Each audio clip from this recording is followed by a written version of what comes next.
What's up, citizens of Gotham?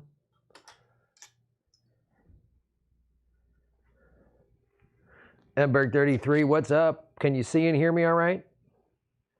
Everything's streaming okay?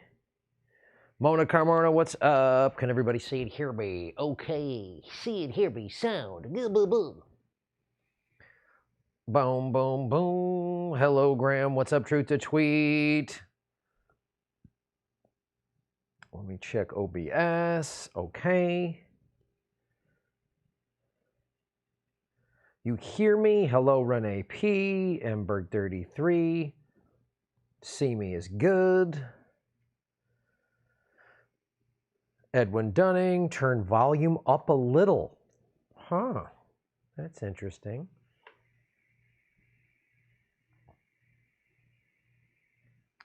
How's that? Audio is good. I love the man. Yep, everyone can hear me okay. Sound is fantastic. You look great. Okay, if everyone is saying my sound is good and one person is having a trouble, it might be something on your end. So, hello, Megan, Smiley, Blaze, Saylor, Edwin, MK. Okay, volume is okay now. All right, Mig 2005. Boom, shalak-a-lak, boom, everybody. Boom, shalak-a-lak, boom. What's up, Detroit?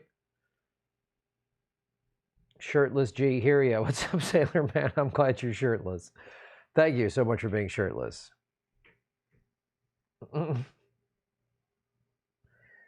What's up, citizens of Gotham? What's up, citizens of Gotham?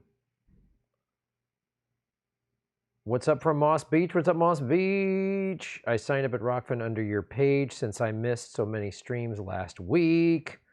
Oh, what's up, Jenna? Thank you.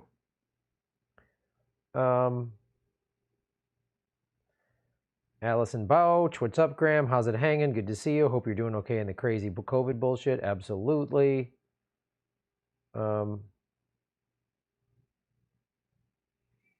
Can you talk about how Cenk personally attacked Kyle Kalinske? I don't know.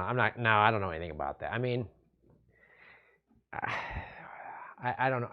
I don't know how to explain that. It's pretty crazy, man. Hold on, I gotta check my lights over here for a sec.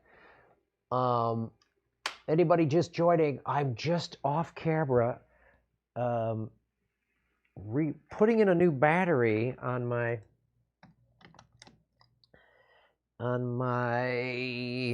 light so that I'm bright and pretty. I gotta make sure it's pretty. Look at that. Look at that. Nice, shiny face. Sound is good on my side. Good, Louise Brooks. Check, check, check. 1, 2, 3, check. You become quite the tech pro. Yes, I have tech to tweet. Hope everyone is doing well. Straight out of North Carolina. What's up, MC? I figured out how to stream Rockfin on my TV and I signed up. Awesome. Awesome. Yeah, so we did another live stream last night on Rockfin, which was great. Mondays at 8 o'clock Pacific. Every Monday at 8 o'clock Pacific, I'm doing one. Most of them are behind the paywall, like you have to be a member. But again, I have all these videos on Rockfin that are free. You don't need to pay for. You just need to sign up for a Rockfin account, but you don't need to pay yet. So Rockfin is like, just sign up for Rockfin and you can watch all the free videos. And then if you pay $10 a month, which you don't have to, then you get my and every other content creator's premium. So I'm putting the majority of my live streams behind the premium content, but then I'll put some available later. Holy smokes, cheers from Red Deer. What's up? Oh boy, I'm gonna make a second bag of popcorn, or should I say corn pop? Oh, he was a bad dude and a friend of mine, and he's gonna be my VP because I have dementia and I'm out of my mind. Did you know Joe Biden came from Obama administration that endangered Americans and being kidnapped and raped and murdered? Daily caller exclusive 1300, yeah. Rockfin is a a platform that's only been out for about a year. It's a blockchain cryptocurrency platform. And all my videos are over at Rockfin. So you can watch all my videos ad-free at Rockfin. And then I do some premium streaming over there and some premium videos.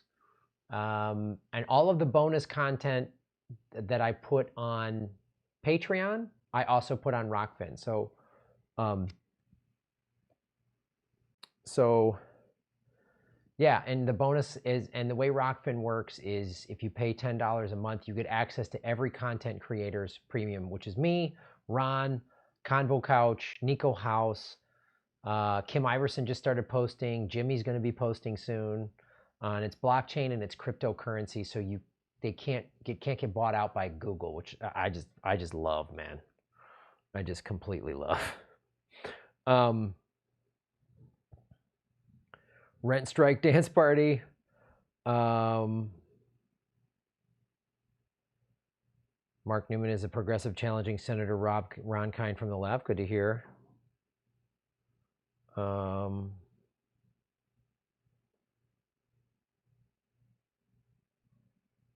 Pappy Cholaman, right on.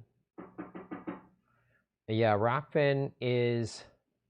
Plus, here's the thing on Rockfin. So, like when I do the stream last night, I can play music. There's no copyright strikes. There's no nothing. There's no. God, I got this stain on this shirt. I'm sorry. Oh, look at that. How did that happen? Sorry, backyard politics. I spilled something on your shirt.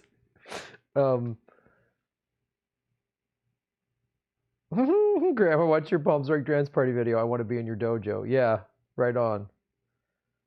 Richard Medhurst is always on Rockfin. He's great. Yeah, and so, like, I played Can't Stop the Feeling by Justin Timberlake and sang along to it last night and did karaoke. It was fantastic. And Rockfin, so I'll give you another example. What I've had to start do. So the last 4 or 5 live streams have, what I was doing on YouTube was my live streams would stay archived and they would just be up like a regular video for you to watch if you missed it. They've demonetized like my last 4 or 5 live streams because of content and community guidelines. So what I'm doing, and this is, I started this Sunday and I'm going to have to start doing it now. I mean, so as soon as the live stream's over, I'll keep it up for maybe a little bit, an hour maybe at the most, maybe not that long. And then I will put it available to Patreon supporters at the $10 level. So if you missed it, you can watch the whole thing on Patreon. The video file is too big right now for Rockfin. So I will put the audio up on Rockfin if you want to listen to it as a podcast. So, you know, ICE is at my door. Yeah, it's my neighbor. I don't know what my neighbor's doing.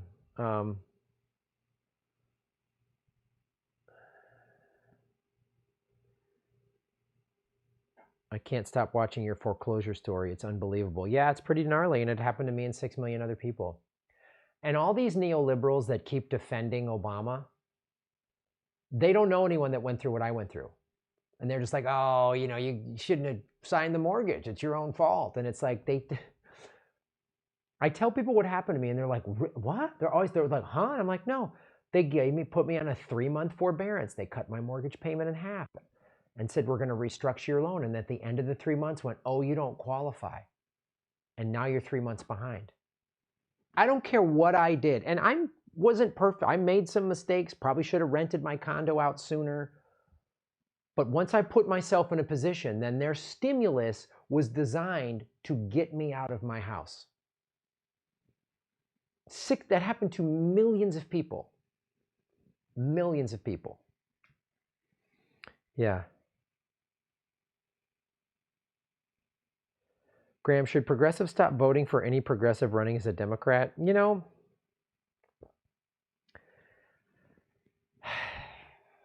I mean, I just have a lot of, I just don't have any faith in the Democratic Party. If they're going against, I mean, here's what I was doing. Like if I was living in Nancy Pelosi's district and Shahid Buttar, I would vote for him just to get Nancy Pelosi out of there. Somebody that bad. Because if we got a bunch of the Nancy Pelosi's out of there and replaced them with real progressives, maybe that would do something, but I don't have a lot of faith. Seeing the squad just fold, and, you know, Ilya and Omar just put this tweet up about why our war is so bad and we shouldn't. I'm somebody that survived and lived in, I saw war, and why are we doing all this war? And I went, great point. So then why did you endorse Joe Biden, who, when he was vice president under Obama, dropped more bombs than Bush? Like, I can't read these tweets anymore about fighting the resistance and doing all that. You have power. You're in Congress, and you do nothing. And AOC is the most disappointing of all of them. I mean, even more disappointing than Bernie in some senses. So I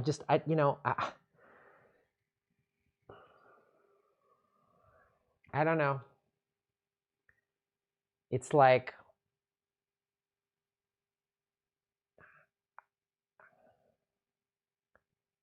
because a lot of them there say, I'm a progressive and I'm going against this thing. Okay, great. And I hope you win. But my first question to all of them will be, and if I interview any on the show, is going to be, so what if you win?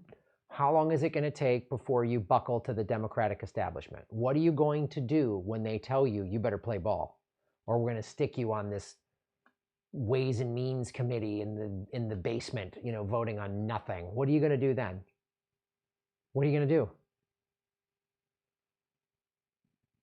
When they tell you can't criticize the Democratic Party, you can criticize the Republicans, but not the Democratic Party. What are you going to do? So I don't have much, like Bernie was sort of the last piece of like hope I had that something could change for real within the electoral system of these two utterly corrupt parties. And I just don't see that happening. Vote. I think you should vote. I think not voting empowers the ruling class. So I think you should vote for somebody, write someone in, vote for third party. I think that's important, just to show them they're tracking the numbers, and they're going to rig the elections and all, but just so they know, hey, I'm spending time to not pick your two corrupt parties. But in terms of getting behind candidates and stuff like that, if you want to spend that time, hey, go for it. I just think you're better off spending your time organizing a union or a labor strike. If you work in a business, you're a frontline worker, I think you're better off getting those employees to join a union or form a union. I think there's over 200 labor strikes related to COVID-19 happening in the US right now, somewhere in that neighborhood of about 200. Those 6 fruit packing plants where hundreds of workers just walked out a couple weeks ago. I did a video on it. They just walked off. They said, this isn't safe. We're not getting hazard pay. That's, I think, where all of us as activists should be putting our time. That's what I'm putting. If you notice, I'm not spending a lot of time doing videos on this Democrat said this and that Republican said that and this one's running for this thing. I just am not, because I'm just like, great, yeah. Sorry. After 2016 and 2000 and this year, I'm just like, and watching the most critical moment, the moment when the progressive movement within the Democratic Party could have risen up and said, we are the ones, progressive populist platform. This is the platform that America wants and needs desperately in the middle of this pandemic. Bernie leads the way and everybody rallies behind. This would be the moment. And they all buckled. So as far as I'm concerned, I don't care. And AOC winning was amazing. It was amazing. And she's done nothing with it. And she has 6.3 million Twitter followers. She has more power than she thinks, and she's buckling to Nancy Pelosi. So I don't have any respect for her. I don't know her personally, but as a politician, I don't respect that she's buckling. I don't respect Bernie. I don't respect Tulsi. I don't respect them. They might be nice people. I don't know. Yeah, it might be nice to go surfing with Tulsi, but I would, if she wanted to surf with me, I'd be like, okay. By the end of it, you're going to go, Graham, we shouldn't talk politics because I'm going to ask you a lot of questions that aren't going to be fun because I think you're a sellout. I just don't know that I want to surf with a sellout. So I just can't. I got to wipe this. This thing's driving me nuts. I'm going to get a towel. It's driving me crazy. I got to walk. And it's like, I don't know what to do, but it's like, I can't keep looking at this stain in my monitor. I don't know what I did. Backyard politics. What I spilled on this. There, all right, that'll dry. So distracting. So you can kind of see the discoloration, but that'll dry soon. Okay, that's better. Sorry. In the middle of a rant about politics, my vanity kicked in. That's why Democrats and Republicans, neither can do anything correctly. Well, no, they do things correctly, just not for you and me. They do things perfect. They do things perfectly for their billionaire donors. They're perfect. I mean, they do an excellent job of serving their donors, you know, and buckling to power. It makes zero sense that Bernie raises all this money, none of it corporate, and then does this. It makes no sense. It's insane to me. So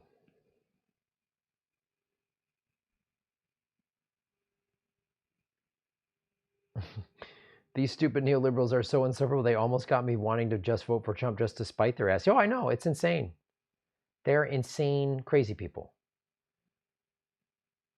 I need a political vigilante bib.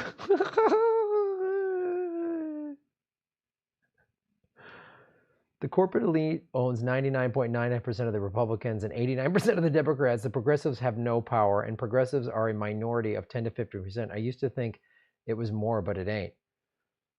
Yeah, I mean, even 10 to 15% might be a high number. I think it's 5 or what. Maybe even if it is 15%.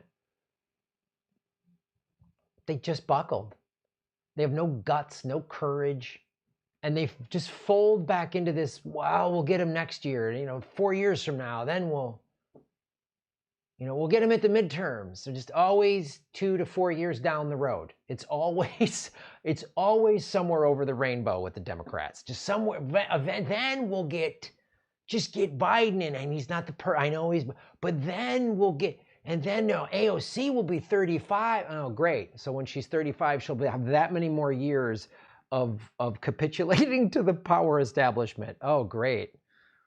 All of her idealism will have been stamped out even more. Oh, wow, that's exciting. I love a more corporate, more sellout-y, mature AOC. Boy, that's exciting. How many stimulus plans will she have voted for that benefit Wall Street by the time she's 35? Boy, that gets me so excited.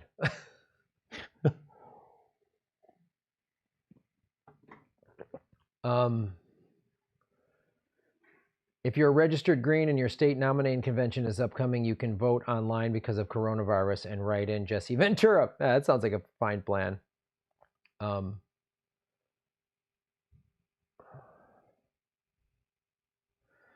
Strangely enough, I almost prefer Republican rhetoric instead of Democratic rhetoric. Republicans are honestly dishonest. Democrats are dishonestly dishonest. Both parties are abhorrent. Yeah, both parties suck. Yeah, I know. I sometimes I feel the same way. Like, at least the Republicans, I know how they're bullshitting me. I know how they're lying to me. They're upfront about, like, we're going to say a bunch of racist crap and play on white America's Second Amendment, Bible fears, and do it for corporations and war. And wave the flag and say support the troops. That's how we're going to lie to you. And the Democrats, just, it's like, don't tell me. Yeah, both parties are just loaves of shit, but it's just like,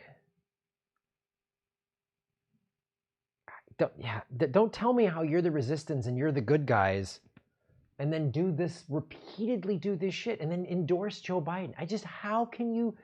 I remember watching AOC endorse Joe Biden. I was reading her body language. She knew she didn't agree with it. She knew this was wrong. She knew Biden was not a good guy. But she had to do it. And whatever lie she told herself, and went home and told her boyfriend, and sorry, man. They took my house. They don't give a shit about the government. Clearly does not give a shit about me. They don't give a shit about you. And Bernie does not give a shit either. If he did that, then I got no respect for him. I got no respect for Tulsi. I don't have respect for any of them.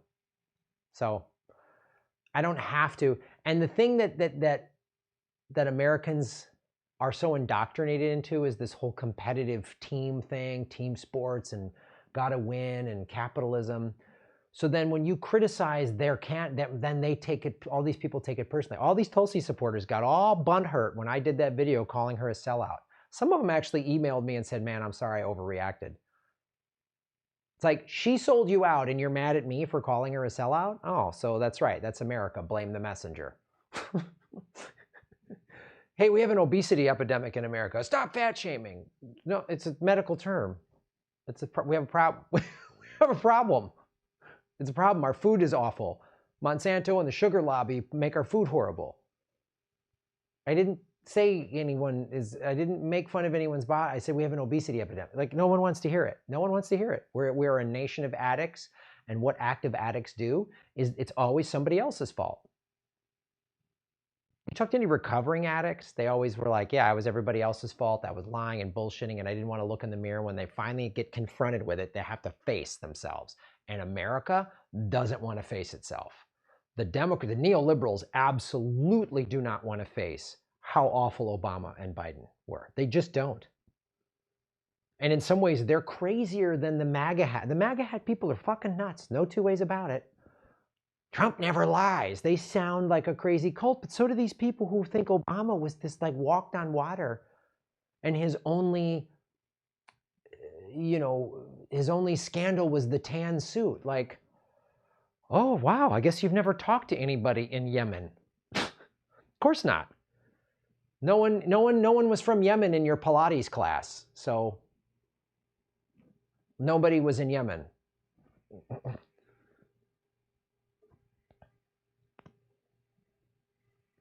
I remember when there was that bombing at that newspaper in Paris, which was awful.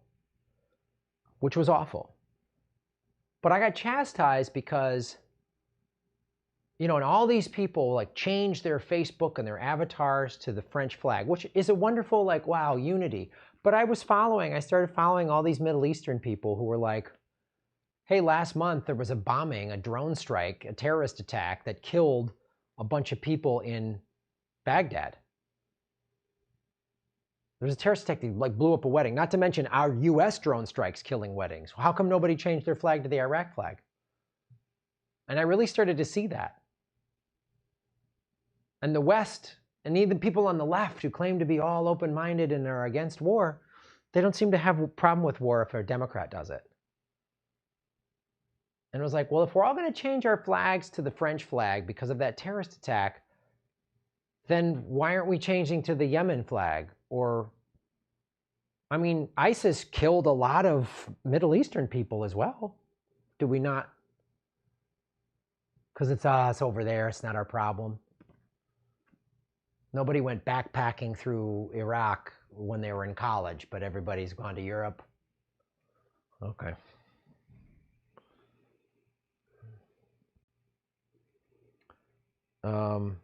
Just sweet Charlie, yeah.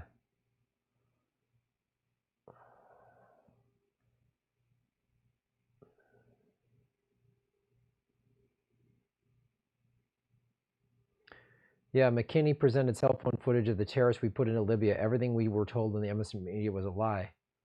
Yeah, R.I.P. Pat Tillman.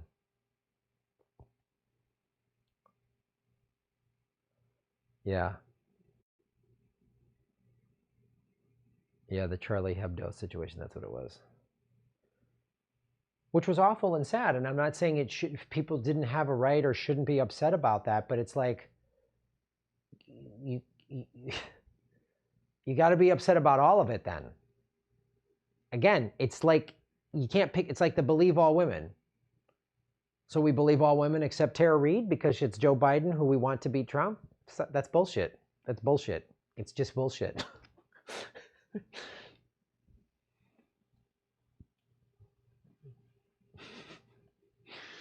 And I called Tulsi Gabbard a sellout. And was like, you're going to do that with Bernie?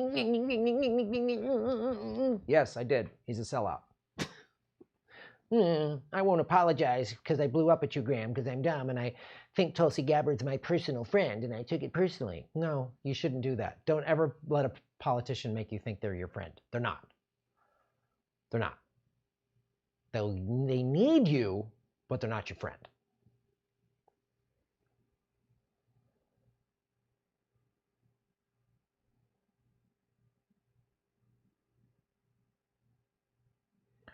Only a very uncomfortable revolution will bring leftist democracy to America.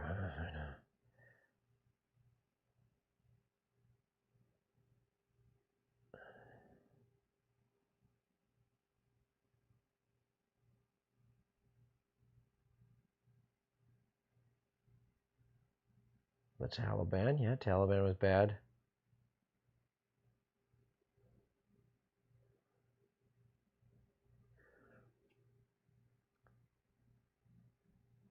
Civilization has been oligarchs and human capital cannon fodder for 99% of the time. That 30 years of workers making gains after World War II is the anomaly. Yeah. Yep, the difference is if we don't fix it now, it's all over. Let's answer some super chats. Look, I don't know, hit the like button. YouTube is keep being weird. It won't tell me how many current viewers I have and how many likes. Oh God, YouTube. All the money you got, Google, you can't fix that? Or is that maybe a deliberate screwing me over so I think no one's watching and I turn off my show or something? Ooh. Oh, no, no. Peak content. Ugh, peak content. Hello, my name is Peak Content. I'm Ted Cruz. No. No, you're not. 274 watching, 125 likes. Hit the like button, hit the like button, hit the like button. 276, great, thank you. Yeah, it's probably deliberate.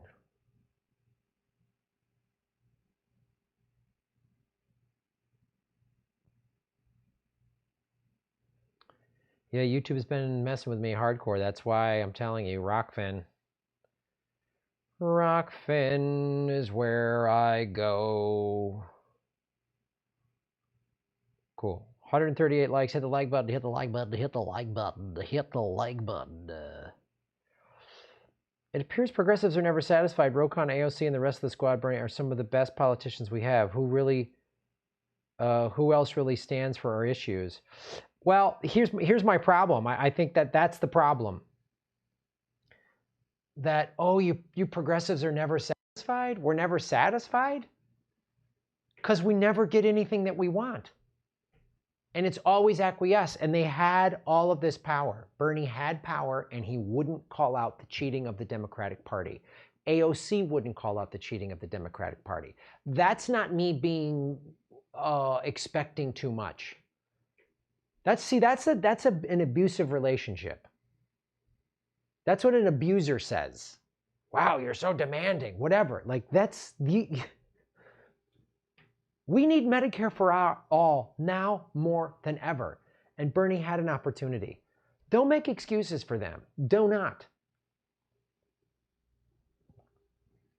I talked to a friend of mine who's been working in independent politics for 30 years. My friend John Updike, who worked with open primaries. He says, the progressive movement is so weak.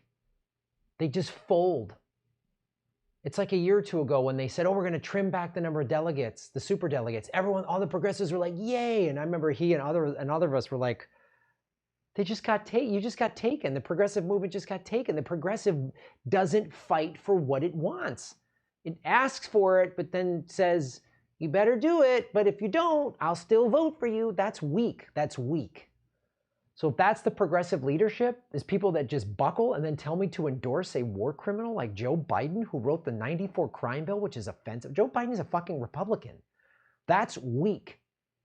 That's not me demanding too much. That's not progressives wanting too much. That progressive leadership is weak. We're never going to get what we want if we keep going, well, like, that's the best we're going to get. And I don't want to be too mad at Bernie. Are they better than these other people? Sure. But they didn't fight for what they didn't. I don't want a guy that's really good at tacking on an amendment to a shitty bill, and that's the victory I get to claim? Oh, God. No way. That's not leadership. No bold that's not a tell me one point. Tell me one time in history where a bold revolution happened, where big social change happened by acquiescing like that. Tell me in history. Point to that moment in history. I'd like to know it. I'm pretty well versed on history, but maybe I've missed something. When? Dr. King didn't acquiesce. Rosa Parks didn't acquiesce. Susan B. Anthony didn't acquiesce. These people said no. And you notice that none of those people that I'm listing are like politicians? They were activists. That like, let's play ball. That's weak, man. It's weak. I will never subscribe to that. And I'm never going to cut those people slack. I have no faith in them. I have no faith in the Democratic Party. And they don't deserve. They deserve us. We're the ones that voted for them. We're the ones that donated to them. We're the ones that I pushed their names on this show. I don't have a huge show, but it's not nothing. So they need to serve us. And if they don't, they deserve our scorn. They deserve our public condemnation. They absolutely deserve that. They don't deserve little pats on the back, good game, everyone gets a participation medal. Because you know what? I have Obamacare, and it's awful.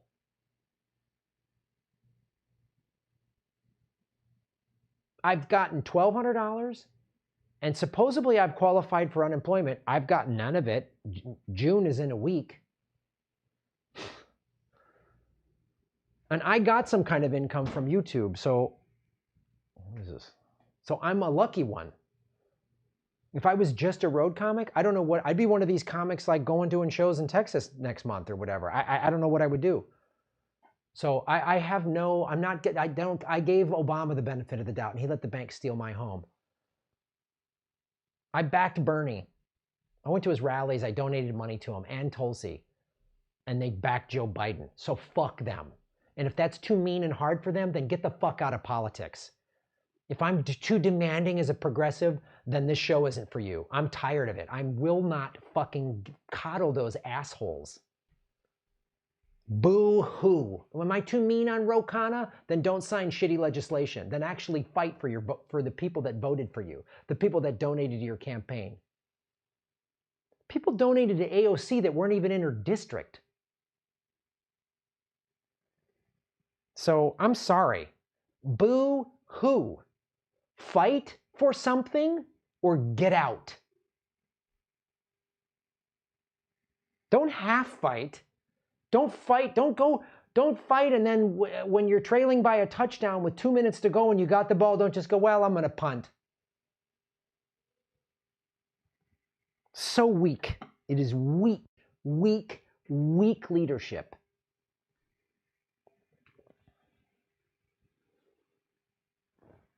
And they deserve more of our scorn. Here's why they deserve more of our scorn. Because they told us they were better. They said they called out the corruption of the Democratic Party at various points. They said, I'm not taking any corporate money. And then they still fold. They will not call out the corruption of the Democratic Party. They will not call out the corruption. The goddamn UN, the UN that monitors elections said the 2020 Democratic primary had all the earmarks of a rigged election. It hit all of the markers and say it's a rigged election. So the UN can say it's a rigged election, but Bernie can't and AOC can't. And me calling him out means I have a purity test? I'm being too hard on them? Fuck that.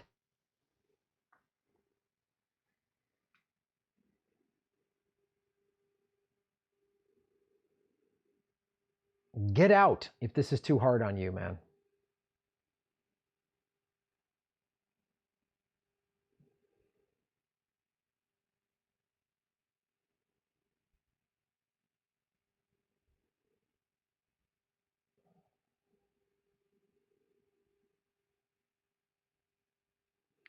Yeah.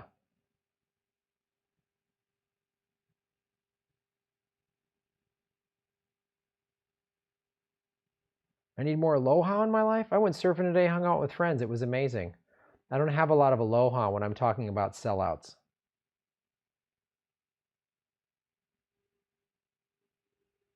Yeah, Liz Warren admitted it was rigged, but even again, they admit that it's rigged and then they still play ball within it. Fight, say this whole election is rigged. I'm out. Scream about it. Smartest thing, one of the smartest thing Trump's ever did in 2016 in one of the debates. They asked Hillary and Trump in a debate, are you going to respect the results? And Trump said, no, I won't. Hillary said, I absolutely will. She just set herself up. And then when she lost, oh, Russia, Russia. Well, wait a minute now. Trump did a smart thing. So if I lose, I said from day one, I'll think it's rigged. And if I win, Hillary just said she'll believe it. They're so dumb. They're so dumb. And here's the thing about an elected official. I keep talking about this, but I'm fucking tired of cutting them slack. I gave Bernie my money. I gave him my time. I went to his rallies and videotaped them and put clips out. I didn't go to everybody else's rallies. I'm not some news organization that can just send my news truck around and cover whoever's doing Klobuchar or whoever's doing a rally. I went to Bernie's. And he inspired me and a bunch of other people. And then he buckled. So if Bernie can't handle my criticism, it's because he's weak. He was weak to the Democratic Party. He wouldn't even in his debate with Joe Biden, when Joe Biden kept saying, how are we going to pay for Medicare for all? He would never fight back hard. Why didn't he say, oh, I don't know, Joe, the way we pay for all these wars?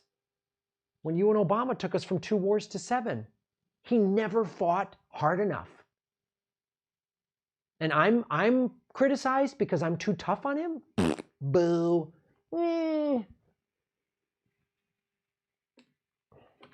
And that's part of the problem with some progressives are just they're too candy ass. I'll tell you that right now.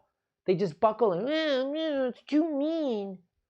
I had a journalist say, Graham, we were like making fun of people in Iowa after the shadow thing. Again, no one called that out. That was such blatant corruption.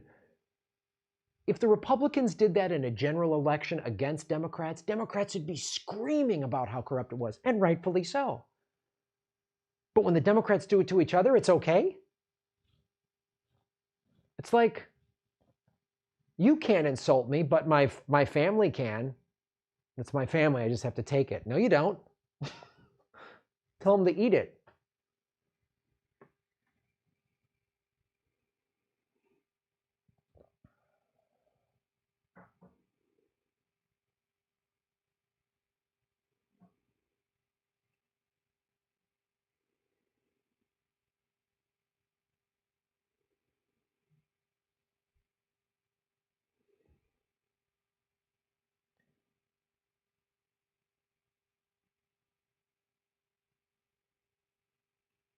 To anyone who doesn't know, Rosa Parks was following in Claudette Colvin's footsteps. Google it or look at the Real History book. Okay, great. But again, yeah, people just saying no.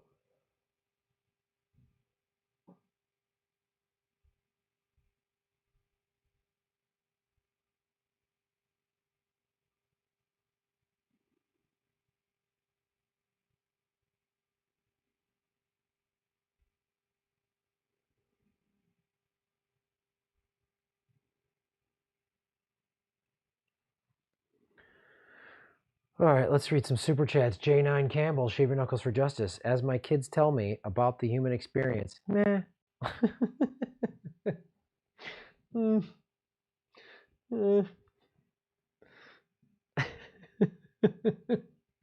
Louise Brooks, Louise, shave your knuckles for justice. Thanks for supporting the show, Louise. Netflix has Epstein documentary dropping tomorrow. Thank you for keeping the focus. Absolutely.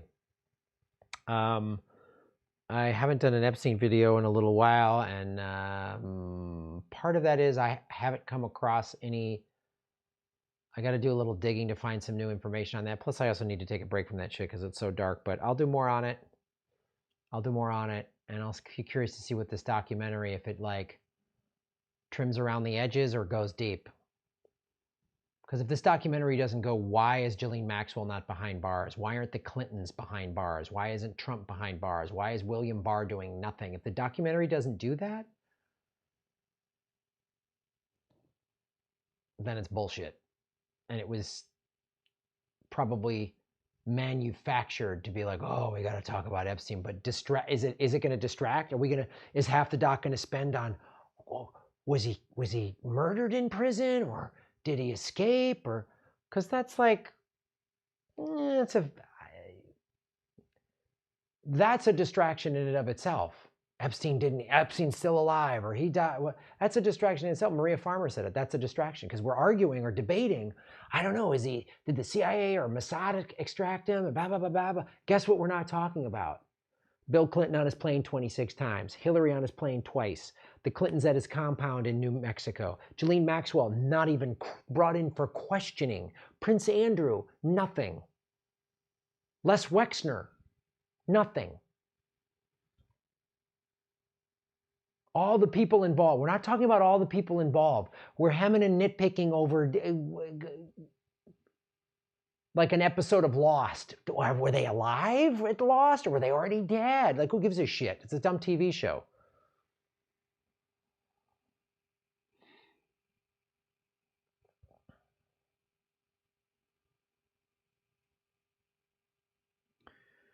Obama administration people work for Netflix. The Epstein doc is going to be tame as hell. Of course.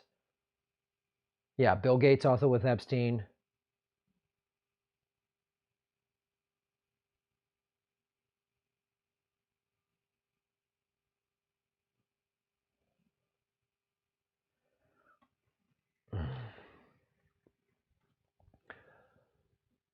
Fist of dissent. Shave your knuckles for justice. A million thanks for the MMT content. I use those videos to educate comrades. Also, I caught your appearance on Jesse Peterson's show. Ha! Rounds 2. Beta male, comedy gold. Shave them mofos. Ha! Thanks, man. Yeah, the Jesse Peterson show. Oh, boy. But yes. And to anybody else, if you're new to MMT or don't know that much about it, I have a whole MMT playlist. Most recently is a interview, another conversation I did with Jeff Epstein from Citizens Media TV, not the bad one we were just talking about. And he explains in greater detail about how the Federal Reserve and the Treasury actually work. It's really important, especially now with all this stimulus money that's just handed out, just printed and given. The Federal Reserve just creates it and gives it. Stimulus, that $4.25 trillion that I've talked about, all given to the banks in Wall Street. So check that out. Thank you, Fist of Dissent. Cool Blue 71, shave your knuckles for justice. Real change to actually improving people's lives are not being dependent on electoral outcomes. I think we recognize Democratic Party as a sham. Yeah. They're the Washington Generals. You know that team that always plays the Harlem Globetrotters and always loses? Thinking the Democratic Party is, it's like buying a ticket to a Harlem Globetrotter game and going, this time, the Generals are going to win. That confetti trick with the water, it's this time, the Generals are going to win. I know it. I know it. It's like there was an episode of Simpsons where Krusty lost all this money. I bet on the Washington Generals. They were due. The Dems are a sham, man. And if you take criticisms of this progressive personally, you're just feeding into this pick a team, buy their jersey, paint your face, and wave the flag, and yay, red versus blue. Red Sox, Yankees. Like, boo, boo, boo.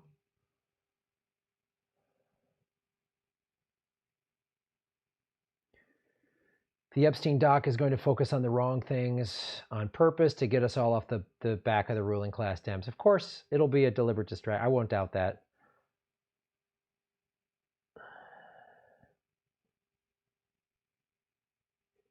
Here's an idea for progressives. Forget politicians and put your energy towards dismantling policies that hurt ordinary people. Example, band together to end parking tickets. Can we save our forearms for justice instead of our knuckles? Shave your forearms. That's kind of a Boom. That's got more of a. Sorry.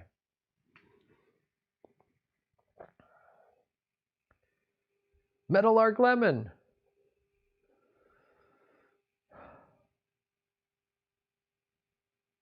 Where is it?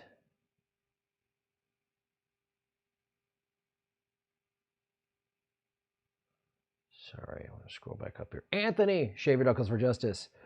Joe Blow, most conservative Democratic nominee in my life. Yeah. Look at his years of policy. He's a Republican.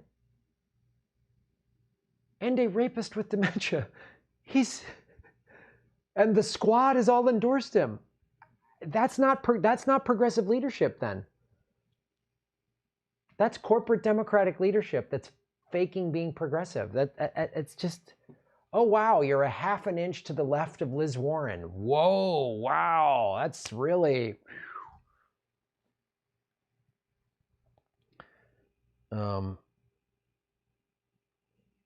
George Allen, shave your knuckles for justice. There you again.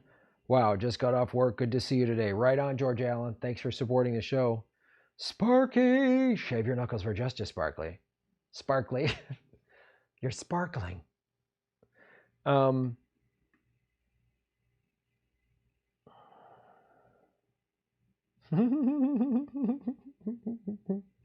to MC Tar and Feather Flash Mobs for justice. Right on. Sparky again. Tan suit scandal was limited hangout. Thanks, Sparky. Right on. George Allen, shave your knuckles for justice, George. Working with a guy all week. As a caregiver, I get to watch MSNBC for hours. It's all anti-Trump and using the virus, totally propping up Biden, corp commercials, thanking us workers because they got theirs. Oh, God. If I have to watch one more, we're all in this together. We'll all get through this. Oh, really? Clorox? You're going to get my back on this? Sherwin-Williams paints will be there when we get, oh, really? Really? And then all these like Walmart and McDonald's and all this. I tell you what, here's an idea. Instead of spending all this ad money on TV commercials, why don't you take that money and give it to your employees in the form of hazard pay and better PPEs and health care and oh, so sick of those ads. We'll get through this. Shut up. Shut up. Big dumb corporation. Don't give me this, we'll all get through this crap. And you're just putting an ad out to make money when you should be giving it to your employees. Ugh. George Allen, shave your knuckles for justice.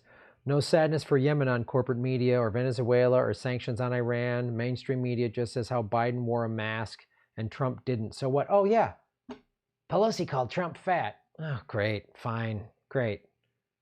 A rich white lady shamed a rich white guy for being overweight. Fantastic. Boy. Did that make my unemployment show up any faster? Did that give it any of us $2,000 a month UBI? You know the $2,000 UBI that Pelosi keeps preventing and blocking? Has she backed? Has AOC and any of this progressive leadership, are they fighting to get us Medicare for all? No. No. Yeah, Trump's a jackass. Got it. Trump said what today? Oh, wow. Trump said something crazy? No way. That's never happened. That doesn't happen every 7 days. Like, God.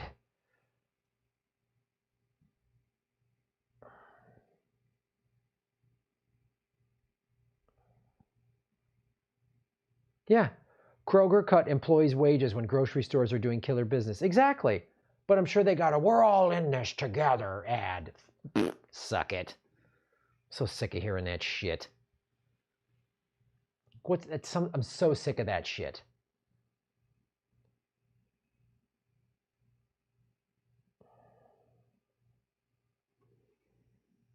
Adriana Ramos. What's up, Adriana? Sing I Don't Want to Fight by Tina Turner for Shatner. Oh, yeah. I could do a Tina song. Right on. Cool Blue 71. Shave your knuckles for justice. Graham, I moved on from the D's. I won't vote for them in general election. It's to the point the R's can try to win me. Doesn't mean I vote Republican. I'm just third party. I'm just like categorically third party now. Just done. I will vote third party. I switched. I've always been an independent, and I registered as a Democrat last summer so that they wouldn't purge my ballot when I voted for Bernie. All this election fraud in California that he wouldn't really call out, of course.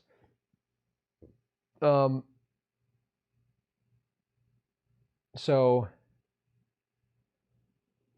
I switched back. I just switched back to independent. I'm not voting for the Democratic Party. I will vote in every election. I will always be voting third party. Always. Because I want them to know I took the time to not give you my vote. I don't care if it's green. I don't give a shit. I'm voting third party. And I'm going to try to organize and push general strikes. Karen Murphy. Shave your knuckles for justice, Karen. Please sing Tomorrow from Erni tonight. Go for it. Well, we got 2 requests now. Respianato. Shave your knuckles for justice. Thank you for supporting the show. Happy Zorro. You're channeling my energy. Shave your knuckles for justice, Happy Zorro. Feel it. Feel the burn. Her, her, her. Not that burn. Not the sellout burn. The burn of shaving your knuckles. Not B-E-R-N. B-U-R-N. Shave your knuckles for justice. Boom, boom, boom, boom. The boom. Shave them the boom. I think DNR are existential threats, and why we need third parties like Green Party and Physical Revolution. If they make you go to work, have a sit-in at a politician's house. Yeah. I said this before. Labor has never had more leverage than now. You know? Like they Kroger cut workers' wages. Organize a strike. Unionize. Stick it to Kroger. I mean, that's what you got to do.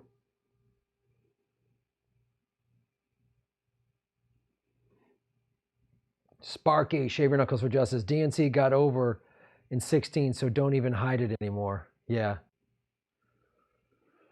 Yep. Farkas Garvey, what's up, Farkas? Thanks for supporting the show. In 2016, Bernie would denounce the media establishment in every rally.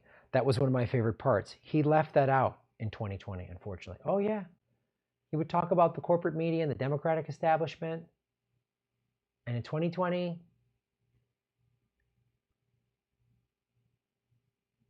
it's like in 2020, he just went, oh, I'm going to just go out there and sheep herd all these people. Like it was more deliberate, the sheep herding. It's brutal. Brutal. It's brutal. It's booble. All right, let's do a segment. What do you say we get a hot, fresh segment on there, huh? You guys ready for some hot segments? Buckle up, segments. Here they come.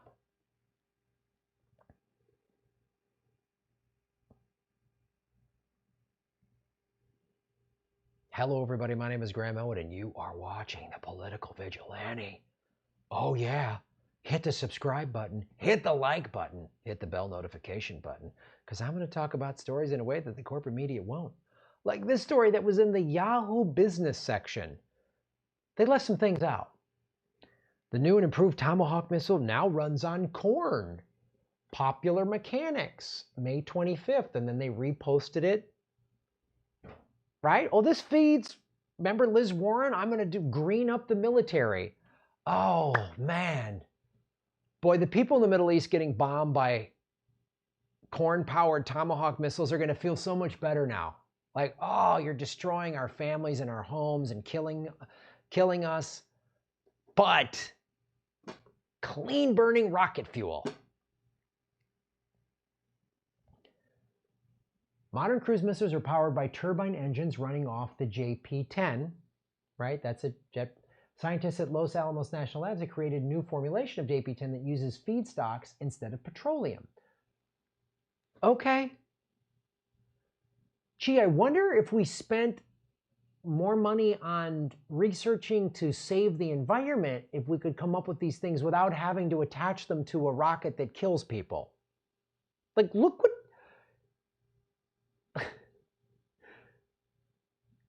Corn-powered rocket fuel, that's actually a good thing. That could make jet travel better for the environment and support American farmers. Wouldn't that be a good thing?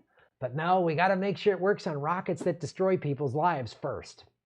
Awesome. There's America. How can we ruin things for profit? That's our first goal as America. Let's see. What about helping and making the planet better? Oh, shut up, pussy. You're not going to make a profit that way. How do we put a Band-Aid on a shot? Just like, this is just such a powered by corn. Is that Brian Williams going to get all excited watching that? The result is a domestic renewable fuel source that the lab believes will be significantly cheaper to use. Okay. Again, if you just find it for jet travel, and we make jet travel, because we've all seen the air quality get better during this pandemic because very, very few cars on the road, very few airplanes, very few trucks, right? You can find a clean burning fuel source that's renewable, like corn that grows every year. Great, but we got to use it for Tomahawk missiles first. The result is a fuel that can be sourced directly from America's most plentiful crop, bypassing foreign sources. Again, I'm fine with that. Like I said, if we could run all of our cars and jet planes on corn, and it's clean burning, and farmers are getting it, well, great, great. But this is for Tomahawk missiles. Today, the 145 U.S. Navy warships carry the missile daily as part of their standard missile loadout. 145 U.S. Navy warships. We outspend the next 10 countries combined on military. Let's break down that cost. The Navy sits on a stockpile of 4,000 Tomahawk missiles, each powered by a Williams International F-415 turbofan engine.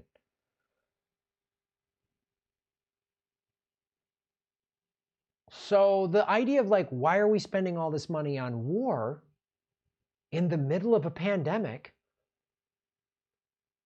Shelves are empty, people are hungry, people don't have health care. The UN and Code Pink and all those organizations are like, why is America still bombing and sanctioning countries in the middle of a pandemic? Because we're the evil empire and profit over anything else.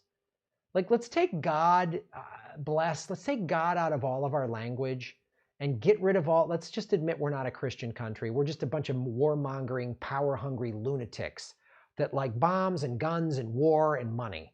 Let's enough with the God, because there's no God, or Jesus wouldn't be bombing people. Jesus wouldn't go, yay, you put corn in warheads.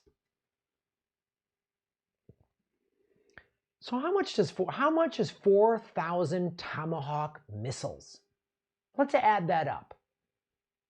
Right? We can't get $2,000 a month UBI. We can't get Medicare for all in the middle of a pandemic. Remember now, the government told all of you, stay home, don't work. They have shut down 80% of the economy, if not more, except for essential businesses. And even as they slowly start to open up, this economy is not going to recover from this for years. The Great Depression lasted 3.5 years, 1929 to roughly 1933.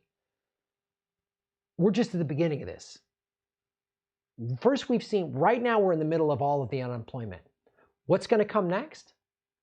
All the bankruptcies, not just personal, companies. Companies like Hertz are talking about filing for bankruptcy because nobody's renting cars. Hertz, they buy all these cars every year from Ford and GM. Where are those? What's going to happen with that? Ford is talking about filing for bankruptcy.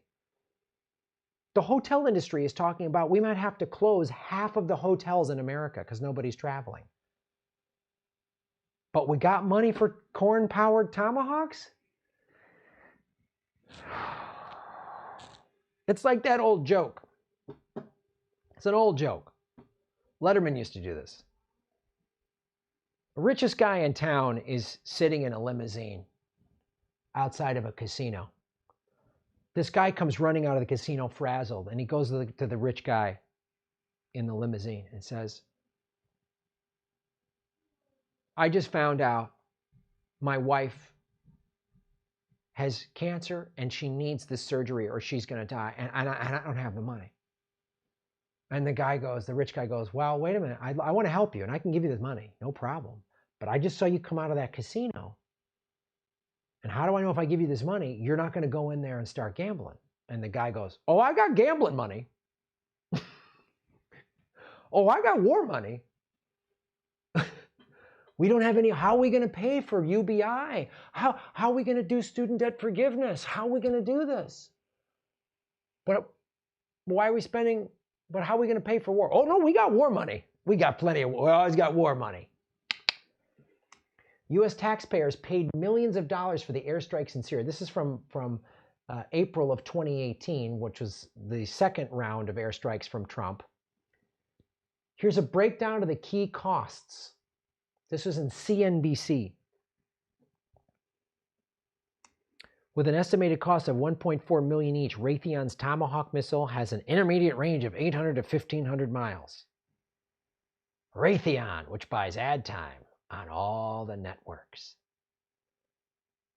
Now, why, first of all, before I get into this cost, breaking it down, why does CNBC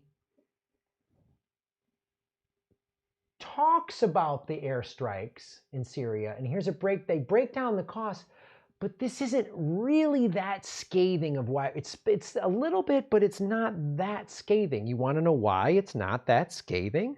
I'll show you why it's not that scathing. The reason it's not that scathing is because these companies spend a lot of money. These are a Raytheon ad on MSNBC.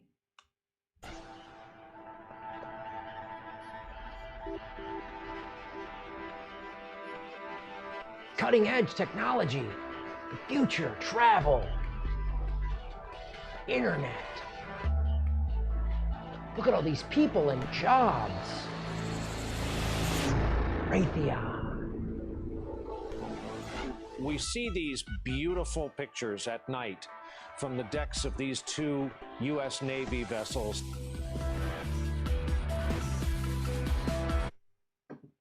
That's Brian Williams getting a hard-on for rockets that kill people. And those are the rockets that article is talking about that were sent to Syria, these beautiful rockets. Oh, wow, diversity. See, they sprinkle in diversity. I am tempted to quote the great Leonard Cohen, I'm guided by the beauty of our weapons. I'm guided by the beauty of our weapons. We are one global team, creating trusted, innovative solutions to make the world a safer place. That's why Brian Williams glorifies war. Nobody asks on MSNBC or CNBC, this article in CNBC raises the subject, floats by it a little bit, but doesn't really ask the question. It doesn't really ask the question because Raytheon and Boeing don't buy, ad time to advertise. It's not like it's not like Ford buys ad time to get us to go, oh, wow, the new Fords are here. No one's watching MSNBC go, honey, the new Tomahawk missiles are in. Boy, the 2020 F-18s look great. We should go buy one. There's great interest rates, no money down. You can lease an F-18. They're buying favorable coverage. So how does we covered the cost of, so CNBC puts this on their website and they can say, well, we covered the cost, and there's no scathing indictment of the money we spend on this. There's no comparison to how many schools. I did the math. This is my math. 4,000 Tomahawk missiles at $1.4 million each. This is in here. $1.4 million each, This is from the CNBC article. So I just busted out a calculator. That's $560 million just in Tomahawk missiles that we have stockpiled. And for what? To bomb poor people? For what? For what? $560 million. Just that amount of money. Look, the banks just got $4.25 trillion. But what would $560 million, could that help any Americans right now? I mean, I don't know. Is everybody doing great? Are there any Americans that could be helped by this? I don't know. Let's see. Here's hundreds lining up in Burlington, Vermont for the Farmers to Family Food Drive. We talked to people who waited hours for food to feed their families. This was May 26th. Today, let's start this video.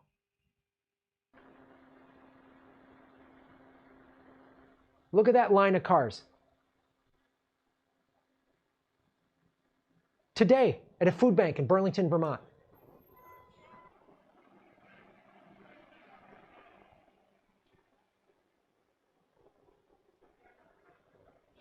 Look at that.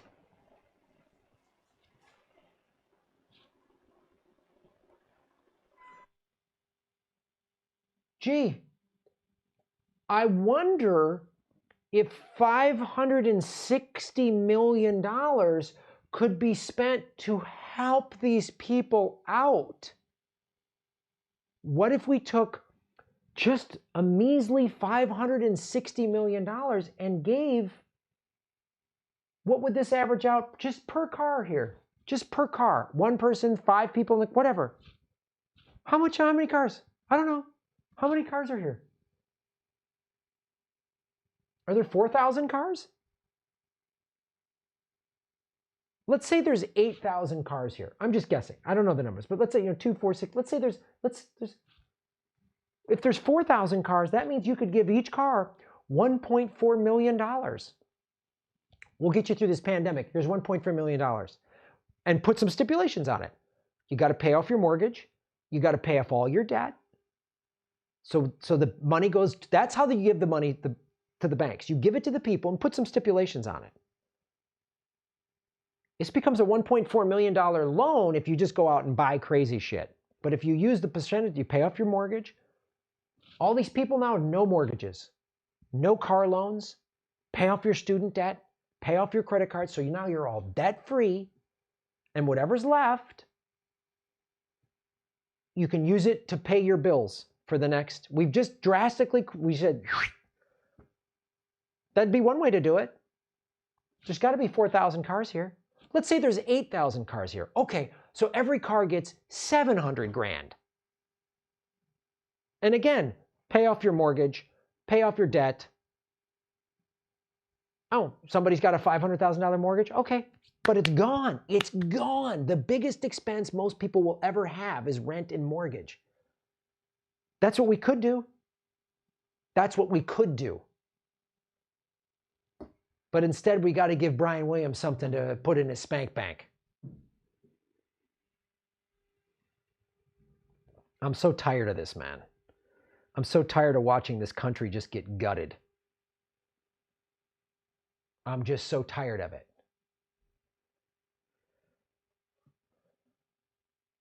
Corporate media is not going to report the way I just reported it. So, thanks for watching the show, ladies and gentlemen. Thanks for supporting what I do. Boeing doesn't buy ad time with me. I get supported by you. I don't make $10 million a year like Brian Williams probably makes. He's got to make at least 10.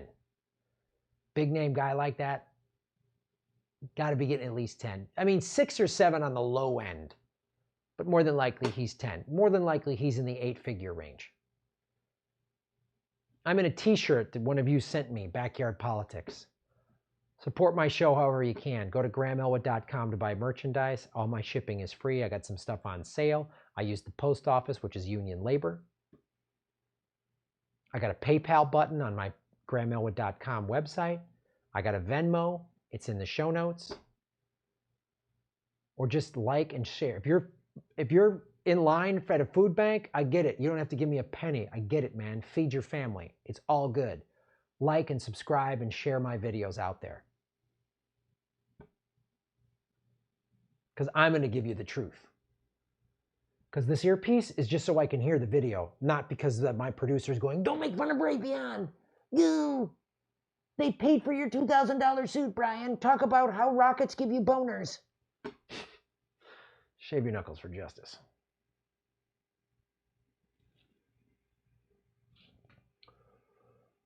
Well, kids, hit the like button.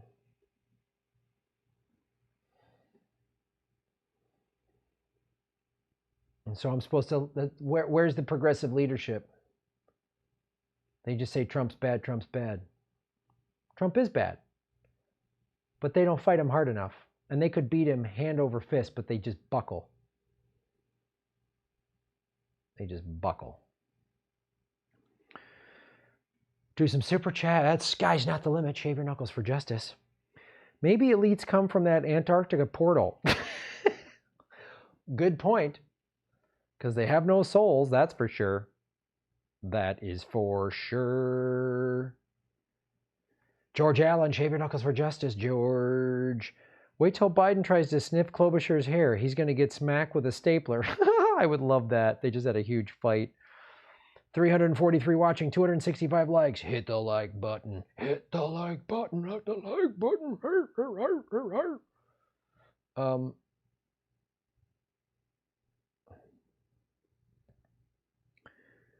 Jason Milton. What's up, Jason? Shave your knuckles for justice. Graham, love your show, dude. What's your thoughts on police brutality in Minneapolis on a black man that was on the ground in custody with the cops kneeling on his neck until he is dead? The U.S. government is cruel. I just saw something on Twitter about that, so I don't know all the details, but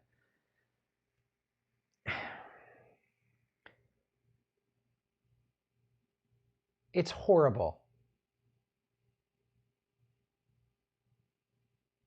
Like, that's sadistic. You got the guy. I understand. Oh, if a guy's a cop and a guy's fighting you, you got to get him down so you don't get hurt. But then you don't have to put your knee into his neck. That's cruel. That's sadistic. That's like you want to hurt him. You wanted to kill him. And that cop shouldn't get suspended. He should go to prison. That's murder. That's not self-defense when a guy's on his stomach handcuffed. You're safe now. Once you get him handcuffed, you can let go. The guy's fighting you. I get it. Is he going to go for your gun? Maybe he's got a weapon. Okay. He's handcuffed. You got him. Let him go. He can't hurt you. A guy on his bed, this guy can't hurt you anyway. Unless, of course, you want to kill him. Because you're a sociopath. And that's why you have a badge and a gun. It sickens me, man. This country, it sickens me. This police brutality is just brutal, man.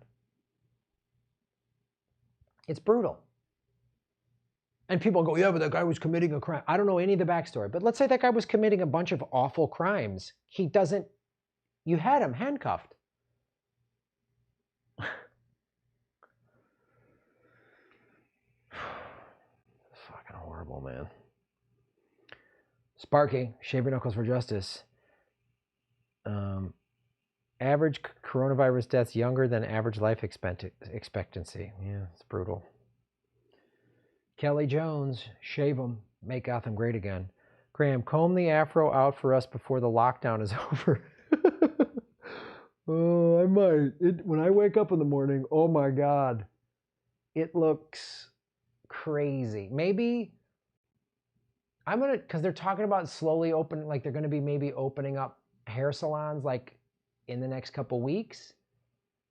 It might not be in LA County yet, but my hairstylist also, I think, has a salon way out in Riverside County. So if I know I can legally get a haircut, I'll maybe come on the show and comb it out. Because it's nuts, man.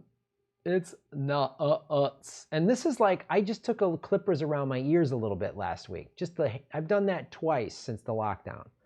Not a full haircut, but you can see back here, it's starting to mullet out, man. I'm getting a mullet. Like, I'm growing a mullet. I'm like real close to cutting off a sleeveless flannel shirt and painting an American Eagle on a pickup truck. I'm really close to that. But if I do, I'll make it a Patreon tier. I'm just kidding. Andrew Dwyer, what's up, Andrew? Shave your knuckles for justice. Did you see Michael Moore's latest documentary? Heard it got taken off YouTube and don't know why. Never saw it. Thoughts? Hope it's not a touchy subject. No, I did see Planet of Humans. He produced it. He was the executive producer. He was not the director. There's some really good things in it. Some stuff I was already aware of, but it really does. This director, I forget the guy's name, does a pretty good job exposing that a lot of the green movements have been hijacked and are now being funded by fossil fuel companies. And it also talks about, and it's something I remember talking to Natural Progressive about this and some other like environmental activists of like, I know I talk about, you know, putting people to work making wind turbines and solar panels. I know I talk about that, but I also know this documentary, I talk about that as just a way to pitch a Green New Deal to the American people. This documentary is a very compelling point of saying the raw materials and minerals needed for those products actually will still plunder the earth. And so the overall tone of this documentary, and it's a good one, or overall message rather of this documentary, is that we just need to consume less. And that's absolutely true. But the thing I always say is, if we put money and research into it, there's a way to make, I bet you there's a way to make products that are sustainable. Again, capitalism is out of control. Capitalism is causing this problem. We're seeing this pandemic, and I've talked about this before, like the air quality and the environment is better because we've had to shut everything down. And I hope that continues, and I kind of think it will, because I think companies are going, well, I own this big office building and no one's in it, and yet everyone's at home working virtually. Why do I need to spend all this money in this giant office space? And people who are working are like, well, I kind of love working at home. I don't have to spend, you know, sit a half hour to 45 minutes in traffic round trip each day, you know, or each way, an hour and a half round trip traffic in cities like LA and Seattle and where there's bad commute times. I don't have to drive to work. I don't have to spend the money in gas. I don't have to sit in my car. I don't have to do all this stuff. I can just work at home. So I think people are going to see that there's going to be less consumption. So we do need less consumption, but we do also need money put into research to find more solutions. Like I heard about some algae or bacteria that can eat, that's in the ocean that can eat plastic or something like that. That kind of stuff's important. We need to find a bunch of, it's going to take 1,000 solutions to fix climate change. At the top of the list is not using fossil fuel anymore. And we can't be pulling resources out of the earth. And that's true. We can't just build a bunch of solar panels and wind turbines. That's not going to fix everything. Because again, you're still having to pull all these minerals and stuff out of the ground. And that's what this documentary focuses on, which is a very valid point. But we need all hands on deck. The way we shut, you know, the curve has been flattened with coronavirus, right? Because all of these stay-at-home measures, I believe all these stay-at-home measures have worked. It is highly contagious. And I've talked about this before. The government, and then people say, yeah, but the government's just using this to take away our rights. They are. The fact that they're using this to take away our rights and turn this even into more of a police state does not mean that coronavirus isn't real. It's like, it's a real catastrophe. It's like if there was a massive earthquake that shook apart the United States, and they would absolutely use that to take away our rights. And, oh, we need to implant earthquake chips in everybody's brain to track you where you are. That wouldn't mean the earthquake wasn't real. It means they took advantage of it. So I know I'm kind of talking all over the place. But getting back to the question here of Planet of Humans and how the pandemic has shown that just staying home and not driving our cars as much and less air travel and all that stuff, just that unintended benefit. Nobody knew the shutdown was going to make the environment better. Maybe some people predicted it or whatever, but no one was really thinking about that. So my point is, we combated this contagious virus with every country in the world doing some stay-at-home measure. You can argue this country should have done this and that. Brazil doesn't seem to give a shit because Bolsonaro is an asshole. Sweden didn't lock everything down, but they was very calculated. It wasn't just dumb and sinister like Brazil. But anyway, if the whole planet got together and said climate change is real, it's going to wipe us out, it's going to kill coronavirus. If we did nothing and just let it run rampant, it wouldn't kill everyone on the planet. It would kill 1 or 2% of the people, which would be awful. But I mean, climate change is going to kill everybody. So if we addressed it and the whole world got together and all the world scientists and everybody got together, we could do it. I firmly believe we could.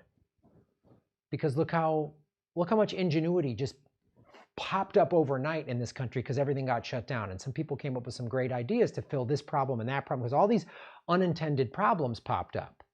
And some of them were different from region to region and city to city and state to state. And that'll be what it would be with climate change.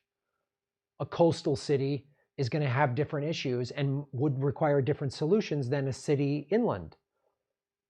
A mountain city, it's going to be different. What's affecting them, you know? The plain states with the flooding and all that, it's going to be different, but we're going to need solutions. And if you put everybody together on it, come up with great ideas. That's the thing. Even with there's a little bit of a dire, like, ooh, at the ending of Planet of Humans. I still am hopeful that if we put this, we got a bunch of smart people working on this, we would come up with some amazing solutions. But everyone's got to get behind it, and it's hard when the fossil fuel industry is buying up politicians and buying up green movements and saying, oh, this is biomass when it's fake, and they're just slapping eco and fake labels on things and just to keep the profits going. So that's a very long answer to your question, but that's my thought on Planet of Humans. 287 likes, 331 watching.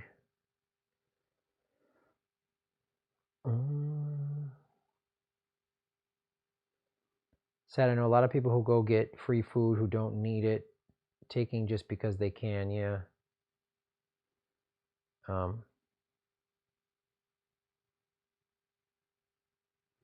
So Graham Elwood and chat, if you ever have the free time, look up U.S. Patent 101-44532, okay? Sparky, Shaver Knuckles for Justice. Similar viruses don't usually share the same host. Most CV fatalities would have died from pneumonia induced by another type of coronavirus anyway. Yeah.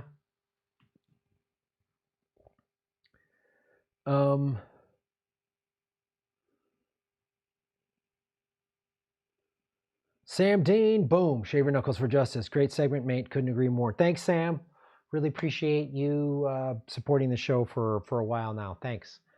And I really, you know, all the people that have been supporting the show for a while, thank you. And all the new people who have just found me recently, some of you through Jimmy Dore or whatever, thank you so much and welcome. This is a community of progressives and we want to discuss, even debate different ideas, but in a healthy way, you know, and I dig it. I feel like that's why I say you're all political vigilantes, because it all starts at a local level and all the little things you can do, the organizing strikes, rent strikes, general strikes, getting unions, all those little things help. You know, getting real serious pro-labor, DSA, Green Party, Workers for Movement for a People's Party, getting those people on your city council and your school board. That's the only thing I think so. A progressive Democrat, maybe, but like I said earlier, I don't trust them.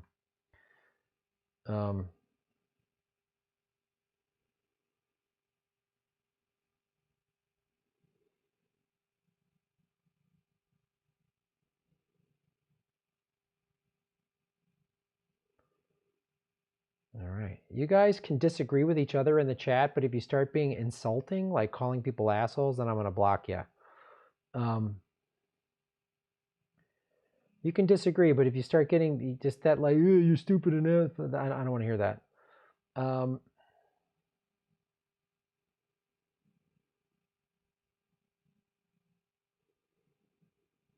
We will witness these billion-dollar industries build on germ theory crumble. Worker co-ops, more workers' rights. Absolutely.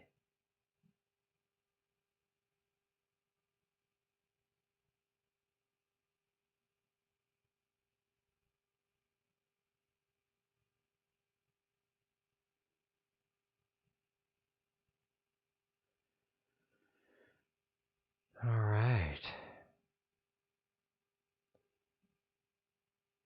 There's no one from Yemen in your Pilates class? No. No.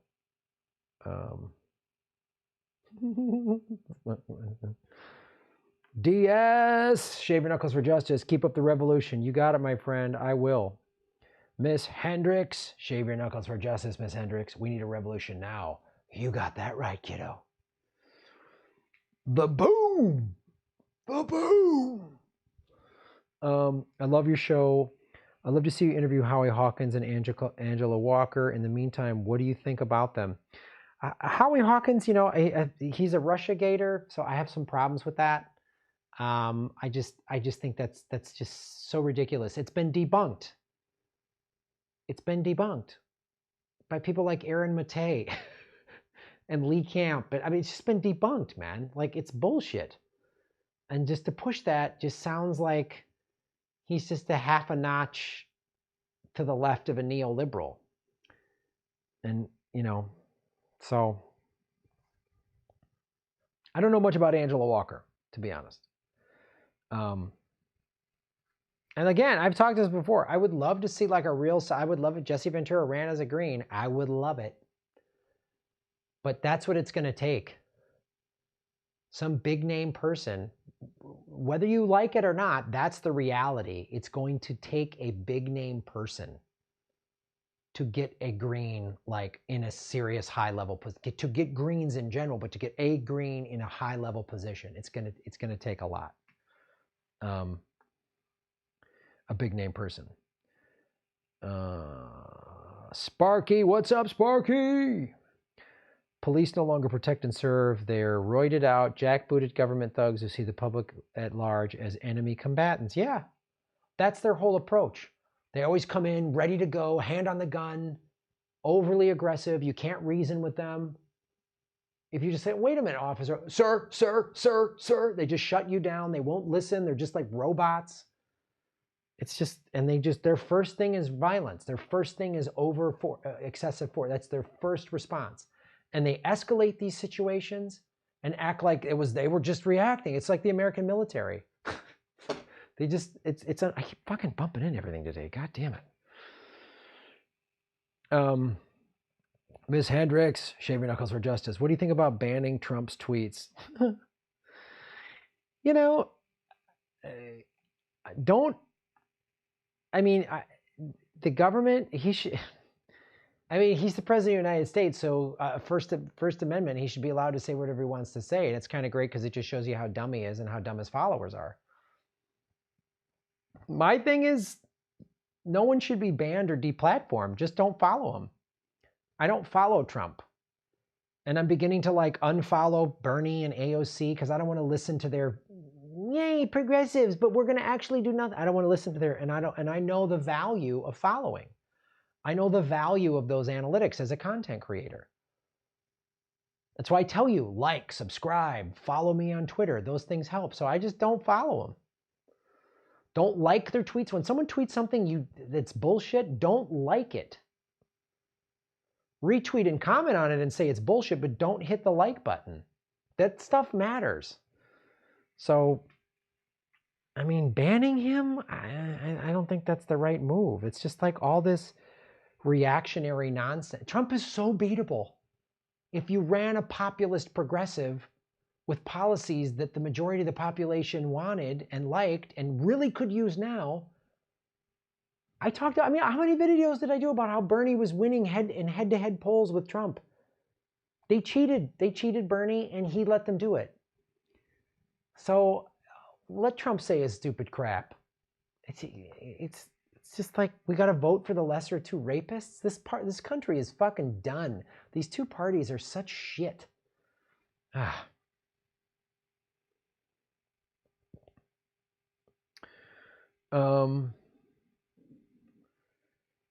Karen Murphy, again, please end the show with the song Tomorrow from Annie as Shatner. You got it, Karen.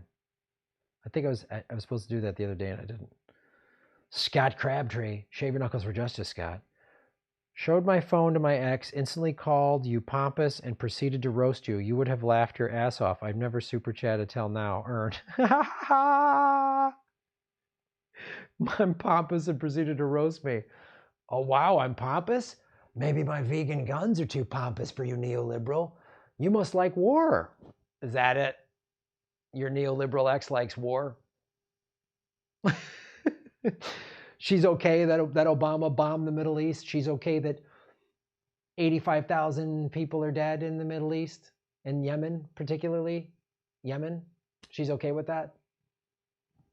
She's okay with 6 million foreclosures. That wasn't pompous enough for her. 6 million foreclosures. $1 trillion to the banks and prosecuting no one. That wasn't pompous. Just me. Yeah. Does she like Rachel Maddow? Who profits from war? So your ex is a warmonger? She's a war profiteer? She's okay with all the homeless people? Did they not pull themselves up with their bootstraps? When Obama let cops shoot water at Native Americans on their sovereign land at Standing Rock, was she okay with that? Or was she only mad when Trump did it? Because that started under Obama and he did nothing. He said, let's see how this play out. That's a direct quote from Obama. How pompous was it when Obama said the water in Flint, Michigan's fine? What'd your ex say about that? Too busy? Is she too busy believing all women except Tara Reid?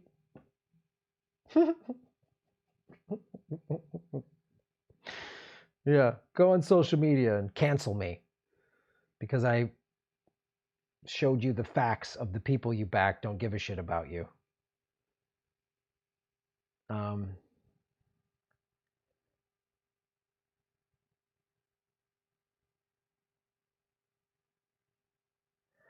Thank you, Graham. Also, Ventura during this COVID BS might actually clean up in an election. At least let me dream. Yeah, I know. I'd love to see him do it.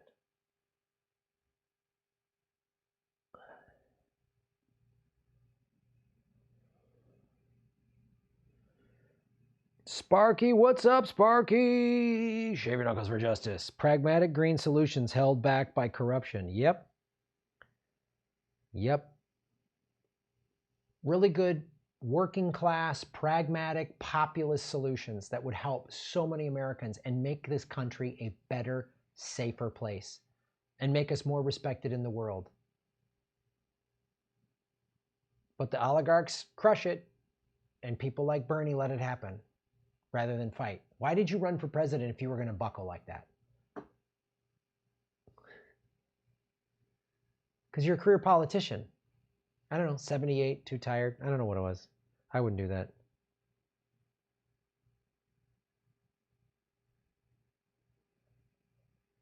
Sugarnaut, what's up? Thank you for that dancing pear. The dancing pear is a little pompous. You know who's not pompous is Hillary Clinton. Yeah, when she laughed about killing Gaddafi, that wasn't pompous at all. She's a fierce feminist warrior whose husband has been on Epstein's plane 26 times, and she was on it twice. And her husband openly lied about it, saying he was only on 4 times, and flight records said 26. And that's not pompous. Having Ghislaine Maxwell, who a Epstein survivor named in a deposition as a pedophile and sex trafficker, was invited to Hillary Clinton's daughter's wedding 2 years after Ghislaine Maxwell settled out of court. Is that pompous? Or are you just going to call me a jackass, blah, blah, pompous, and Trump's bad because he's got orange skin? Great. Your feminist queen is friends with pedophiles and rapists and sex traffickers. That's your feminist hero. Congratulations.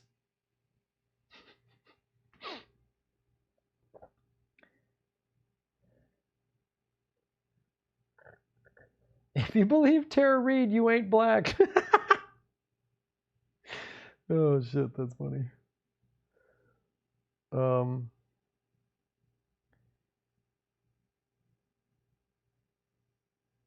Hey, how many sparkers are there? You shave your knuckles for so many times. It's the same guy who keeps putting in super chats.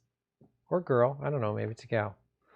Bernie is such a punk for running again when he just genuflected again to the DNC. Yep. Yep.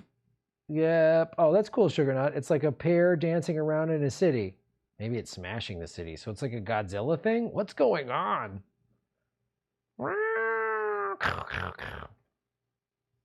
Miss Hendricks, what's up? Shave your knuckles for justice. There's not a bunch of Miss Hendrickses. She keeps doing super chats, just to explain. And I thank you for supporting the show. Billy Bragg saying the revolution is just a t-shirt away. So now how do we ignite a revolution for George Floyd and many unarmed dead black men? Yeah, man. What's it going to take? What's it going to take? I don't know. I mean, how many mass shootings do we have to have? How many George Floyds do we have to have? How many bombs do we need to drop in? Yeah, how many? I don't know. I don't know. So I want to do this story. We just had Memorial Day, and there was an op-ed piece written in I think Mother Jones from Matthew Ho and Danny Surgeon, who writes for Truthdig, and I want to read it. Two combat vets who want to kind of rename or Memorial Day. So let's do this segment, because we've been talking a lot today about war and all the money we spend on war while we're not even helping our own citizens in the middle of a fucking pandemic. Buckle up, citizens. We're going to go deep here. Hello, everybody. My name is Graham Elwood, and you are watching The Political Vigilante. So we just had Memorial Day in America, where we honor service members who died serving this country.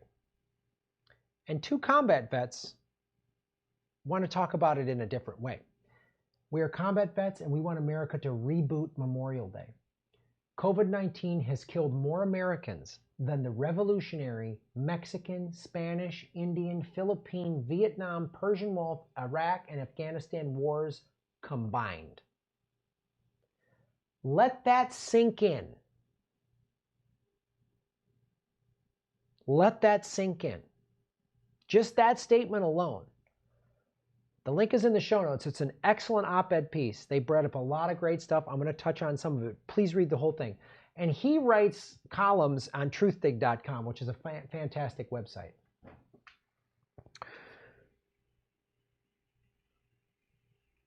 Is it still considered cynical to wonder if people will spare much actual thought for American soldiers still dying abroad? Or question the utility of America's forever wars? Etiquette aside, we think it's obscene not to. What they go into is like, Memorial Day is still like talks about Normandy and World War II and all that, which is fantastic, but it's really losing sight of what's going on now. The truth is, today's way of war is so abstract, distant, and short on at least American casualties as to be nearly invisible to the public. Outsourcing combat to machines, mercenaries, and militias rendered war so opaque that Washington wages it absent public oversight or awareness or empathy.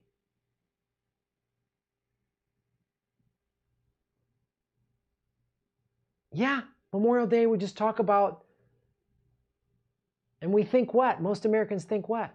Do most Americans know we're still in war in 7 countries?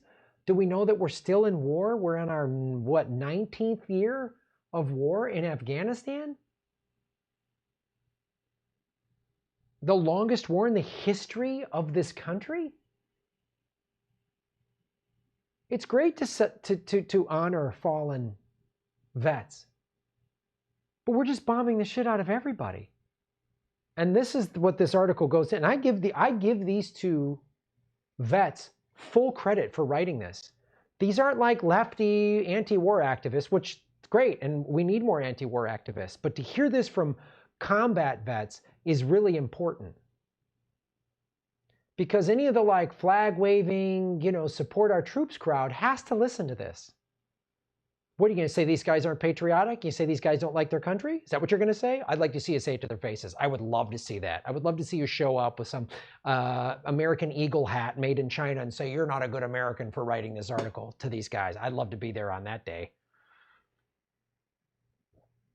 They talk about the absurd inequality of casualties.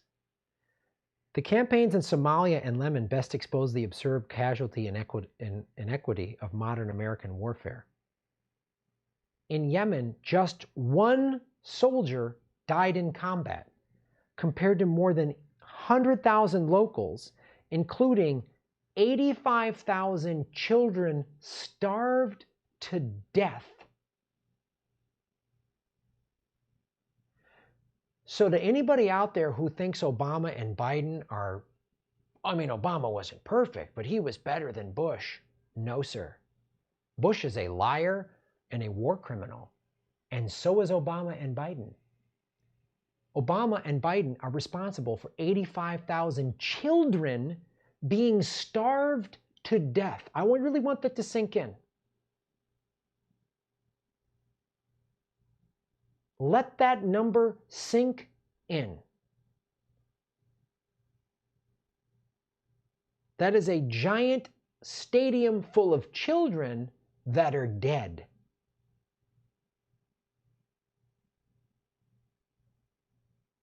The LA Coliseum, where the USC Trojans play, holds about this number. I'm sorry, I'm not trying to ruin your dinner, but I'm sorry, America, you need to wake up to the fact. I need you to visualize what 85,000 dead kids are. And that started in Yemen. It's Obama let that happen. That's Vice President Biden. Trump, who ran on an anti-interventionist campaign, is keeping this going. So I don't care if you're a Trump supporter, or you love Obama or Biden or whatever. If you support Obama or Trump or Bush, any of them, you're a die-hard Republican or Democrat. This is part of it. You're a God-fearing Christian. Would Jesus do this?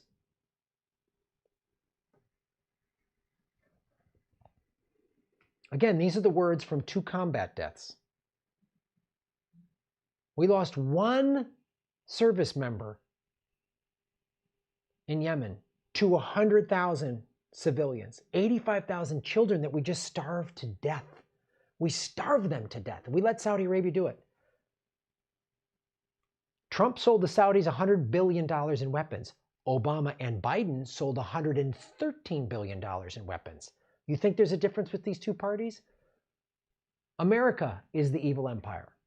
And if Russia had killed 85,000 children, we'd be losing our minds. Putin is a monster. If the Chinese had done this, we'd be like, they're awful. I'm not excusing anything that China and Russia have done, but it's not as bad as this. This is just one of the 7 countries that we're bombing the shit out of, by the way. No one wants to see American troops killed, but a death disparity so stark stretches classic definitions of combat.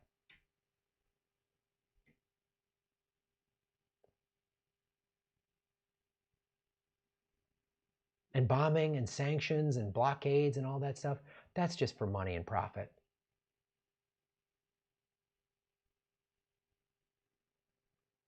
A deadly pandemic and plans for global ceasefire pleas for global ceasefire hasn't slowed Washington's war machine.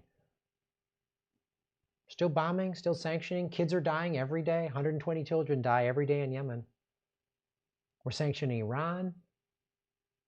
We're sanctioning Venezuela because they have oil that they won't give us.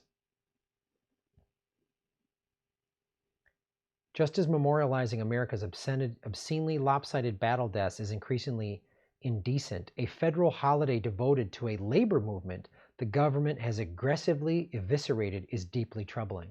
They talk about the bookends of the summer, Memorial Day that we just had, and then the kind of unofficial beginning is Memorial Day, the unofficial ending is Labor Day. Labor Day was about celebrating the workers, celebrating labor movements and labor unions. And one of the points they're making, we've gotten so off track, we need to reboot Memorial Day, and we need to reboot Labor Day, what they're for. And another thing they bring up, suicide rate. From 2006 to 2018 alone, 3,540 active duty service members took their own lives. I talk about the 22 veterans a day, but these are active duty service members. When you'd say those non-combat related deaths, it was a lot of times suicide. Sometimes it was like an accident, somebody fell off something, whatever, but it was a lot of this. My friend Scott Kennedy that I went over to Iraq with 3 times to do comedy, he was a stand-up comic. He went over there over 50 times. Very good friend of mine. He died 7 years ago. Told me, and when he set up these tours, we'd do like 3-4 shows in a day. It was crazy. It was great. And it was amazing. We'd go to little fire bases. His goal was to go to all the little fire bases because the big bases got a lot of entertainment. Not that they didn't deserve it, but the small bases got almost nothing. So his goal was to like go to the little fire bases. And he said one time, one of the bases he went to, the commanding officer said, every time a comedy show rolls through, the suicide rate drops. I didn't realize there were so many service members just taking their own lives active duty. It's easy to do. They got access to a weapon.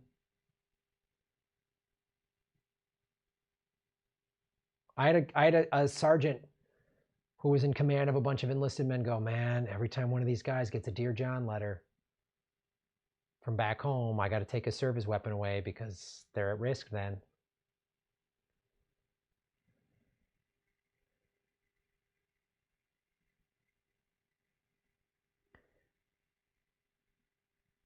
Just a fraction of the 15 to 20 daily veteran suicides and another 640 died in accidents involving substance abuse.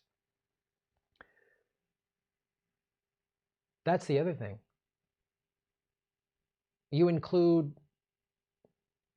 this says 15 to 20. I've heard 20 to 22 vets a day, and that number, how they come up with that number is they've also factor in like there's some suicide. They factor in suicide by cop. They factor in guys get on really fast motorcycles and just, and it's considered an accident, but they suffered PTSD, the drug addiction that comes with PTSD from the war zones. Faced with unrecognizable brands of war, most people substitute nostalgia and myth. Grappling with war's reality has implications that are too disturbing. Combat vet know how awful it is. Any combat vet knows how awful it is. That's why this is important that it's coming from combat vets. I don't know what combat's like. I'll probably, hopefully, never know what it's like. What I did see was pretty awful. I've met many, many, many wounded service members in Iraq, in Afghanistan, after shows, at the Naval Hospital in San Diego. I went down there a couple Thanksgivings in a row.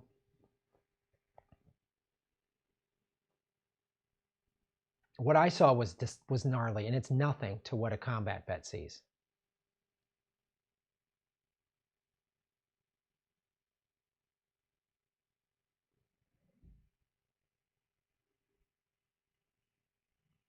And Americans, we don't see it. It's not on the news. They learned that lesson in Vietnam. At the nightly news, every night they'd show combat footage and people getting shot. And America was like, well, this is awful. Why are we in this war? And they started protesting.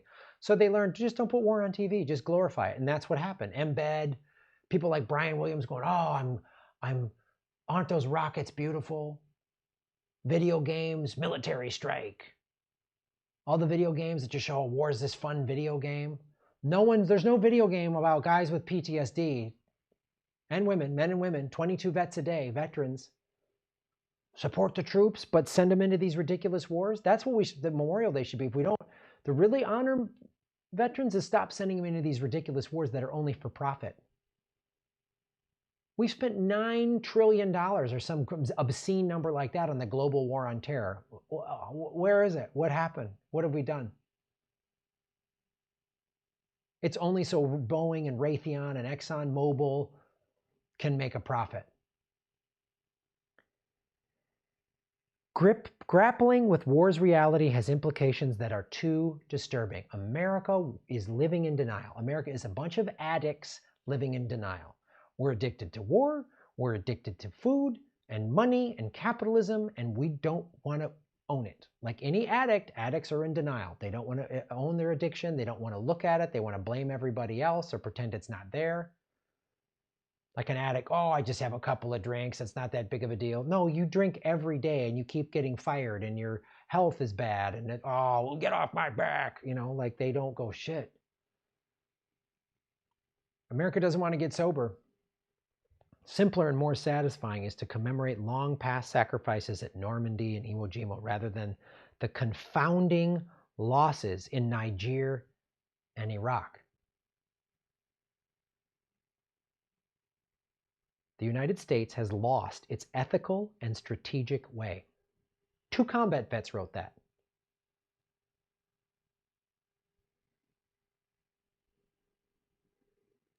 A virus has now killed more Americans than the Revolutionary, Mexican, Spanish, Indian, Philippine, Vietnam, Persian Gulf, Iraq, and Afghanistan wars combined.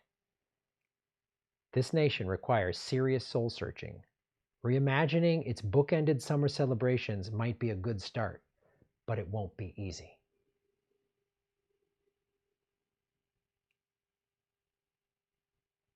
I don't think anybody in the corporate media is talking about this way, because Boeing and Raytheon and Shell Oil and all those companies that profit from war buy ad time. So they can't show you how awful war really is.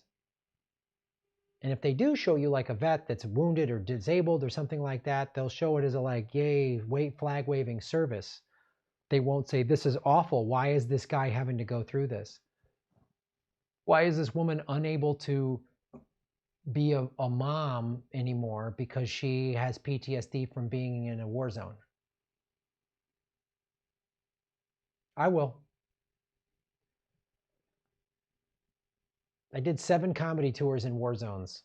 I'm no expert, I'm no soldier, I'm no vet, I'm no combat vet, but I saw more than most civilians would, which is why I wholeheartedly support what these 2 combat vets are talking about. If we don't wake up to the reality of how awful America's war machine is, Trump, Obama, Bush, it keeps going. No, neither party is, both parties are a part of this. Anytime somebody asks you, how are we going to pay for something like Medicare for all or free college tuition, ask them, how come nobody asks how we're going to pay for all these wars? How come the VAs are, there's just, I hear about problem after problem after problem with the VA. We got to wake up and face the reality, America. If we don't do that, we're nosediving quick. Rome fell, so will we. Wake up, get involved, or just sit by and watch it crumble. Thanks for watching the show. You're making Gotham great again.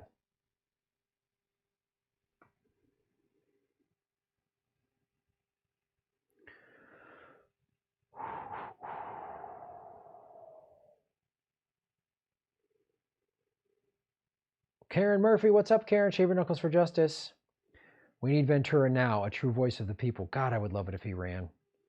Sparky, if him or Nina Turner went third party, I'd be all over it. When HRC flies into the Dem convention on her broom to save the day, should she bring her entourage of flying monkeys, or would that be over the top? I know, I predicted it on the show. She's going to come in, Biden's dementia, or something's going to suddenly get bad. And Hillary's going to just go, what? Some outside people will suggest it. It'll be so choreographed. And she'll act like, well, I hadn't even thought about it. I just wanted to support Joe. And I would have supported Bernie. I don't know. And Obama will go, it's time for Hillary. And we'll go, well, if Obama said it, then it must be. He's the best. He's only ever had a tan suit controversy. And dummies will fall in line and go, oh, Hillary's going to beat Trump this time.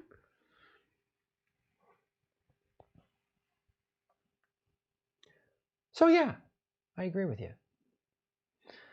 Jason Milton, what's up, Jason? Shave your knuckles for justice. Graham, you speak the working man's truth. What you think about Biden's vote for me or you're not black moment. The Dems are just asking to lose. Oh, God, it was so unbelievable. But that's part of it. Believe me, the two-party, it's professional wrestling. So you got to understand, this is the kleptocracy that is run by oligarchs. This is a show. The Democrats are the wrestling guy that says he's going to beat the bad guy and then loses. Trump understands professional wrestling. He understands that people love the villain. People root for the villain or they hate the villain, but everybody knows who the villain is. He's a professional wrestling character. The Democrats, believe me, they would rather lose to Trump than let Bernie or progressives take that party over. So they got to squelch them, and Bernie and Tulsi and AOC and the squad, they'll all fall in line, which the ruling class knew eventually would happen. They knew they could play them. They'll dangle some 4 years down the road and we'll give you this, or we'll put you in Biden's cabinet and you'll be able to help pull Joe Biden to the left after he beats Trump. You suckers. They want to lose. They'd rather lose to Trump because they raise so much money on Trump's bad. Trump won a second term. Oh, but we'll get ours in there in 2024. You know, that's when Kamala will be back, or whatever they'll sell us.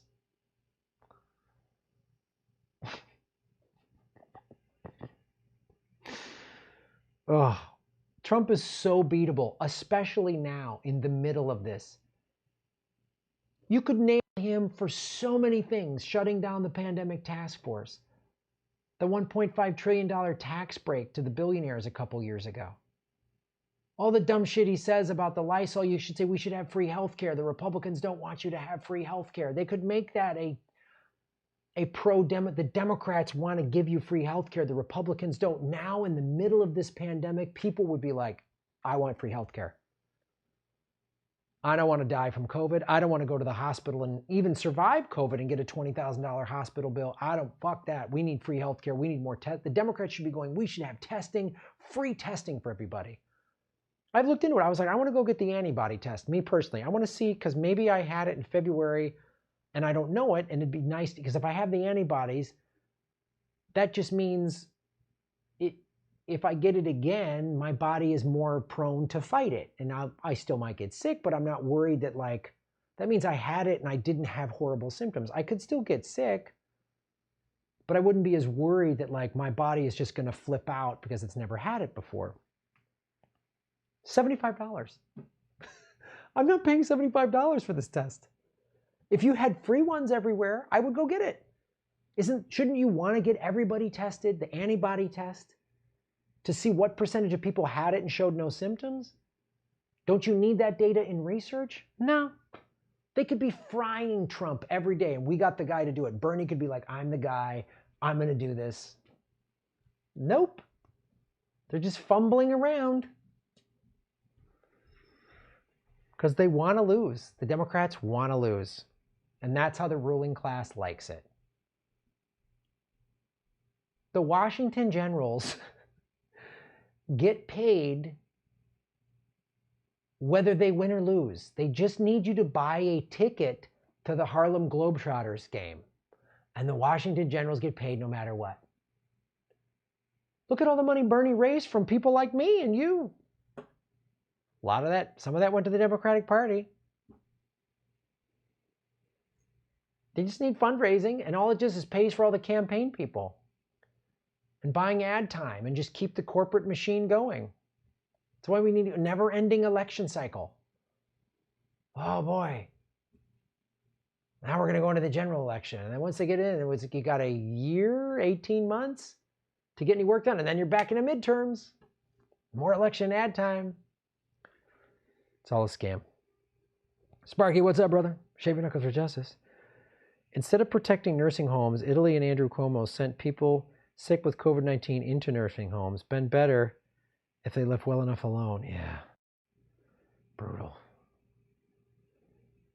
Bruto. Granny. All right. 318.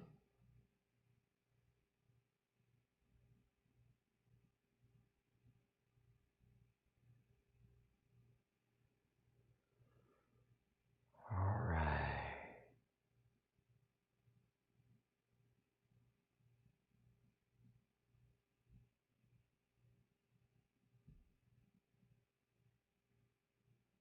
Republicans and Democrats are controlled and owned by the same oligarchs. Therefore, as long as that duopoly exists, there can be no change for the good. Ever. Same here in Australia. Yep.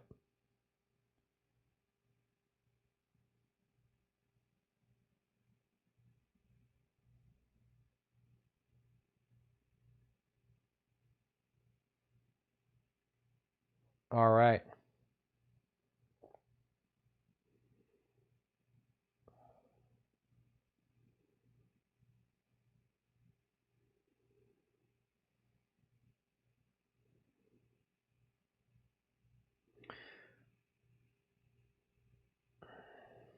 Karen Murphy, what's up?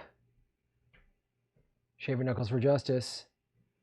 Good on Iran saying F you and sending oil to Venezuela. Yep, I did that video today about them breaking the blockade. Check that out. Thank you. Sparky, shave it. Possible CB19 isn't new. Too many have resistance. Yeah. Yep. Or you don't know. Could be that, or certain blood types. It doesn't affect it affects other blood types worse, or diet, or there's so many things we don't know, man. So many things we don't know. All right. Jenna Chornova, what's up, Jenna? How you doing? Did you see the riots in Minnesota destroyed many cop cars? No, I didn't. Is it a result? Well, yeah, man. I understand the anger. I would be mad too. I mean, like, they killed a man. They had him handcuffed. They had him down and they killed him. And people are going to riot. That's what they're doing. It's like police keep doing this stupid, abusive brutality shit, and if I was a cop, I'd be furious at that guy. First, he killed another human being that didn't need to die, and now you're putting my life at risk because now everyone hates cops and wants to kill cops because you're being stupid and violent. It puts all cops at risk when they do dumb shit like that.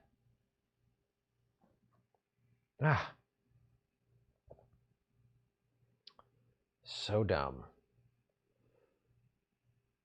All right, let's sing to... Oh, Annabelle, what's up, Annabelle? How you doing? Shaving Knuckles for Justice. The disconnect of modern warfare is what is keeping Americans in perpetual war. The media shows what they want you to see through a screen. Old war footage shows the horrific carnage of war. Yeah. Old war footage shows the horrific carnage of war, and we think, oh, good thing we're done with those. That's the old... You know, they don't want to see, if Americans saw what our bombs were doing on a daily basis, they'd be like, what the hell? There would be protests in the street, and they know that. It's by design. If Americans saw all the bombs we dropped every day, if Americans saw the 85,000 kids in Yemen that were dead, starved to death, by blockades by the Saudis that we're helping with, Americans would be furious, but that's by design. If we talked to all the vets, we really interviewed all the vets that were like against war. We really talked about the 22 vets a day that commit suicide and why.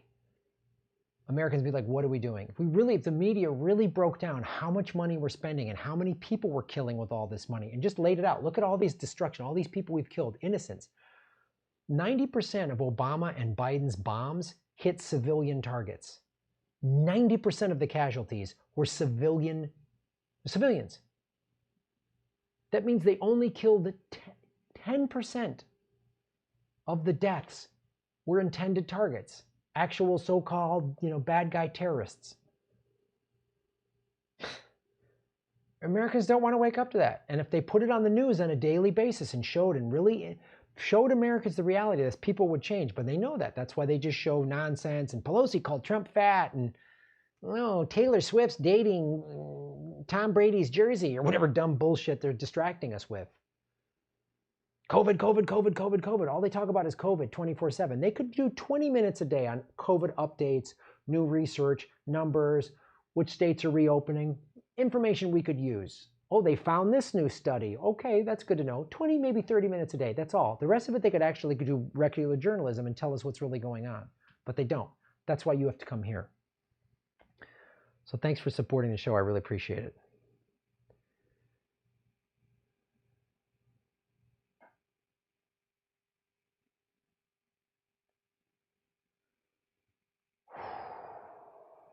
All right, let's sing Tomorrow by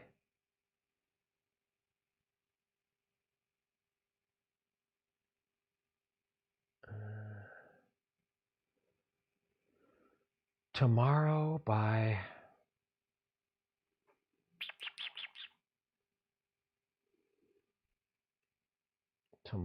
by YouTube on whoops. Tomorrow by Erni. So this video will be taken down. It won't be in the archive on YouTube anymore because they've been demonetizing all my archived live streams, and they've even pulled some of them off because I say things that they don't like. Probably that Yemen story did. They're going to yank this whole thing. So the whole video will be available on Patreon at the $10 level. You can watch the whole live stream like if you just came late and missed it. And the audio podcast will be available on the premium level on Rockfin. Rockfin doesn't have the storage space yet to put a 2-hour video on there. The minute it does, I will put it up there. So let's do it.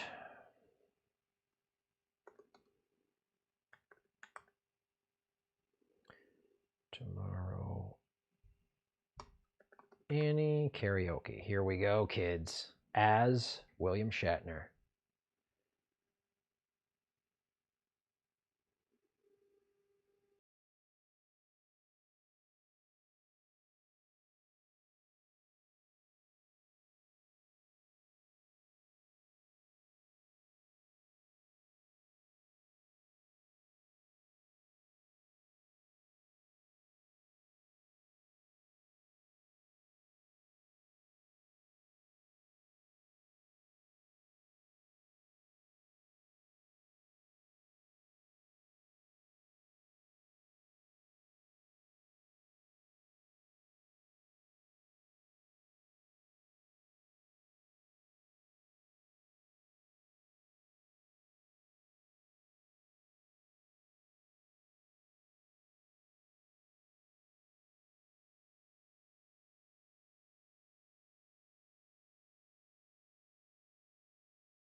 Warp Factor 5 away.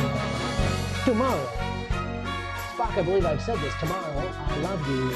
Tomorrow, you're always a day away.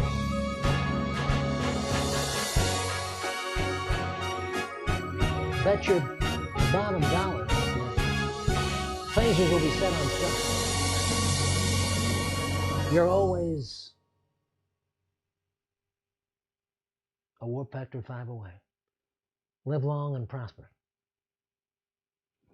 There it is, kids. This is terrible. I love it. Yeah. Shatner karaoke isn't going to win any awards. Oh no.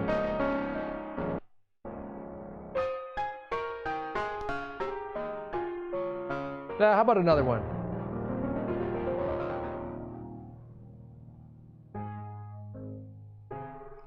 Somewhere over the rainbow, way up high, there's a land that we've heard of once in a lullaby. Somewhere over the rainbow on a 5-year mission, skies are blue, and the dreams that you dare to, dreams really come true. Someday I'll wish upon a star and wake up where the clouds are far behind me.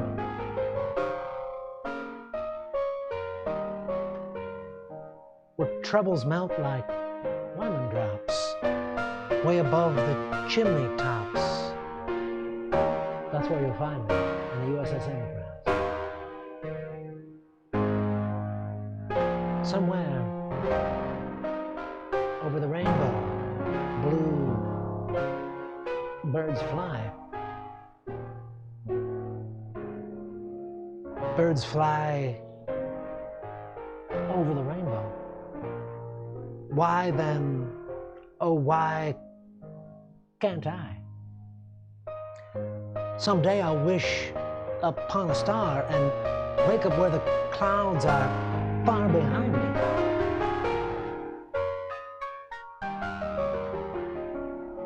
If happy little bluebirds fly beyond the rainbow, why? Scotty, I need more power, why? Somewhere over the rainbow,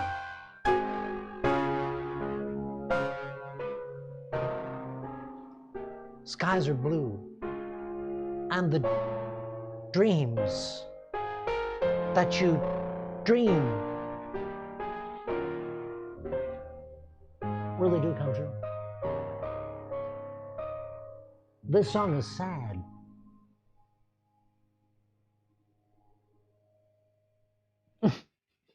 There you go, bonus song, kids. What do you think?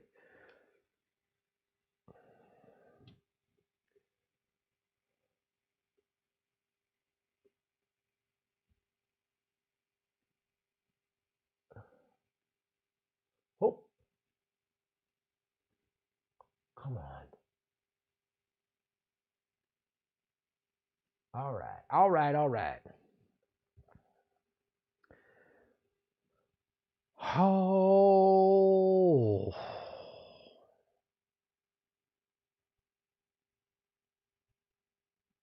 Encore Marlon Shatner for the win. Oh. Sam Dean, Little Orphan Shatner. Thank you so much, ladies and gentlemen. 328 likes, which is fantastic. What about Breakfast at Tiffany's? Yeah, we could do that. I'll be streaming again tomorrow. And remember, every Monday, 8 o'clock on Rockfin, I stream, and I can sing songs. It won't be copywritten or any problems like that on Rockfin. Support the show at rockfin.com/Graham Elwood. patreon.com/Graham-Elwood. You can get bonus content for as little as $2 a month, and you're supporting everything that I do. Like, share, subscribe. Go to GrahamElwood.com. Earbuds, the podcasting documentary, autographed copies on sale for $15 until while supplies last. I'm not going to be making any more. They're collector's items. Live from Afghanistan. It's me performing at 6 different bases in Afghanistan and Kyrgyzstan. So check that out. Thank you for supporting the show. We will see you tomorrow. I will announce what time. Probably in the evening tomorrow. But remember, you're all making Gotham great again. And all of us working together as political vigilantes, we can affect change. It's pretty dark right now. I know that it is. But we have the power now. General strikes, labor strikes, social movements. We can't waste time worrying about electoral politics. It's going to take peaceful, nonviolent resistance. Thanks for watching the show.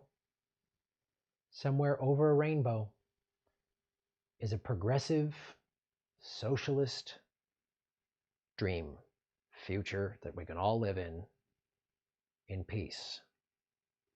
Live long and prosper.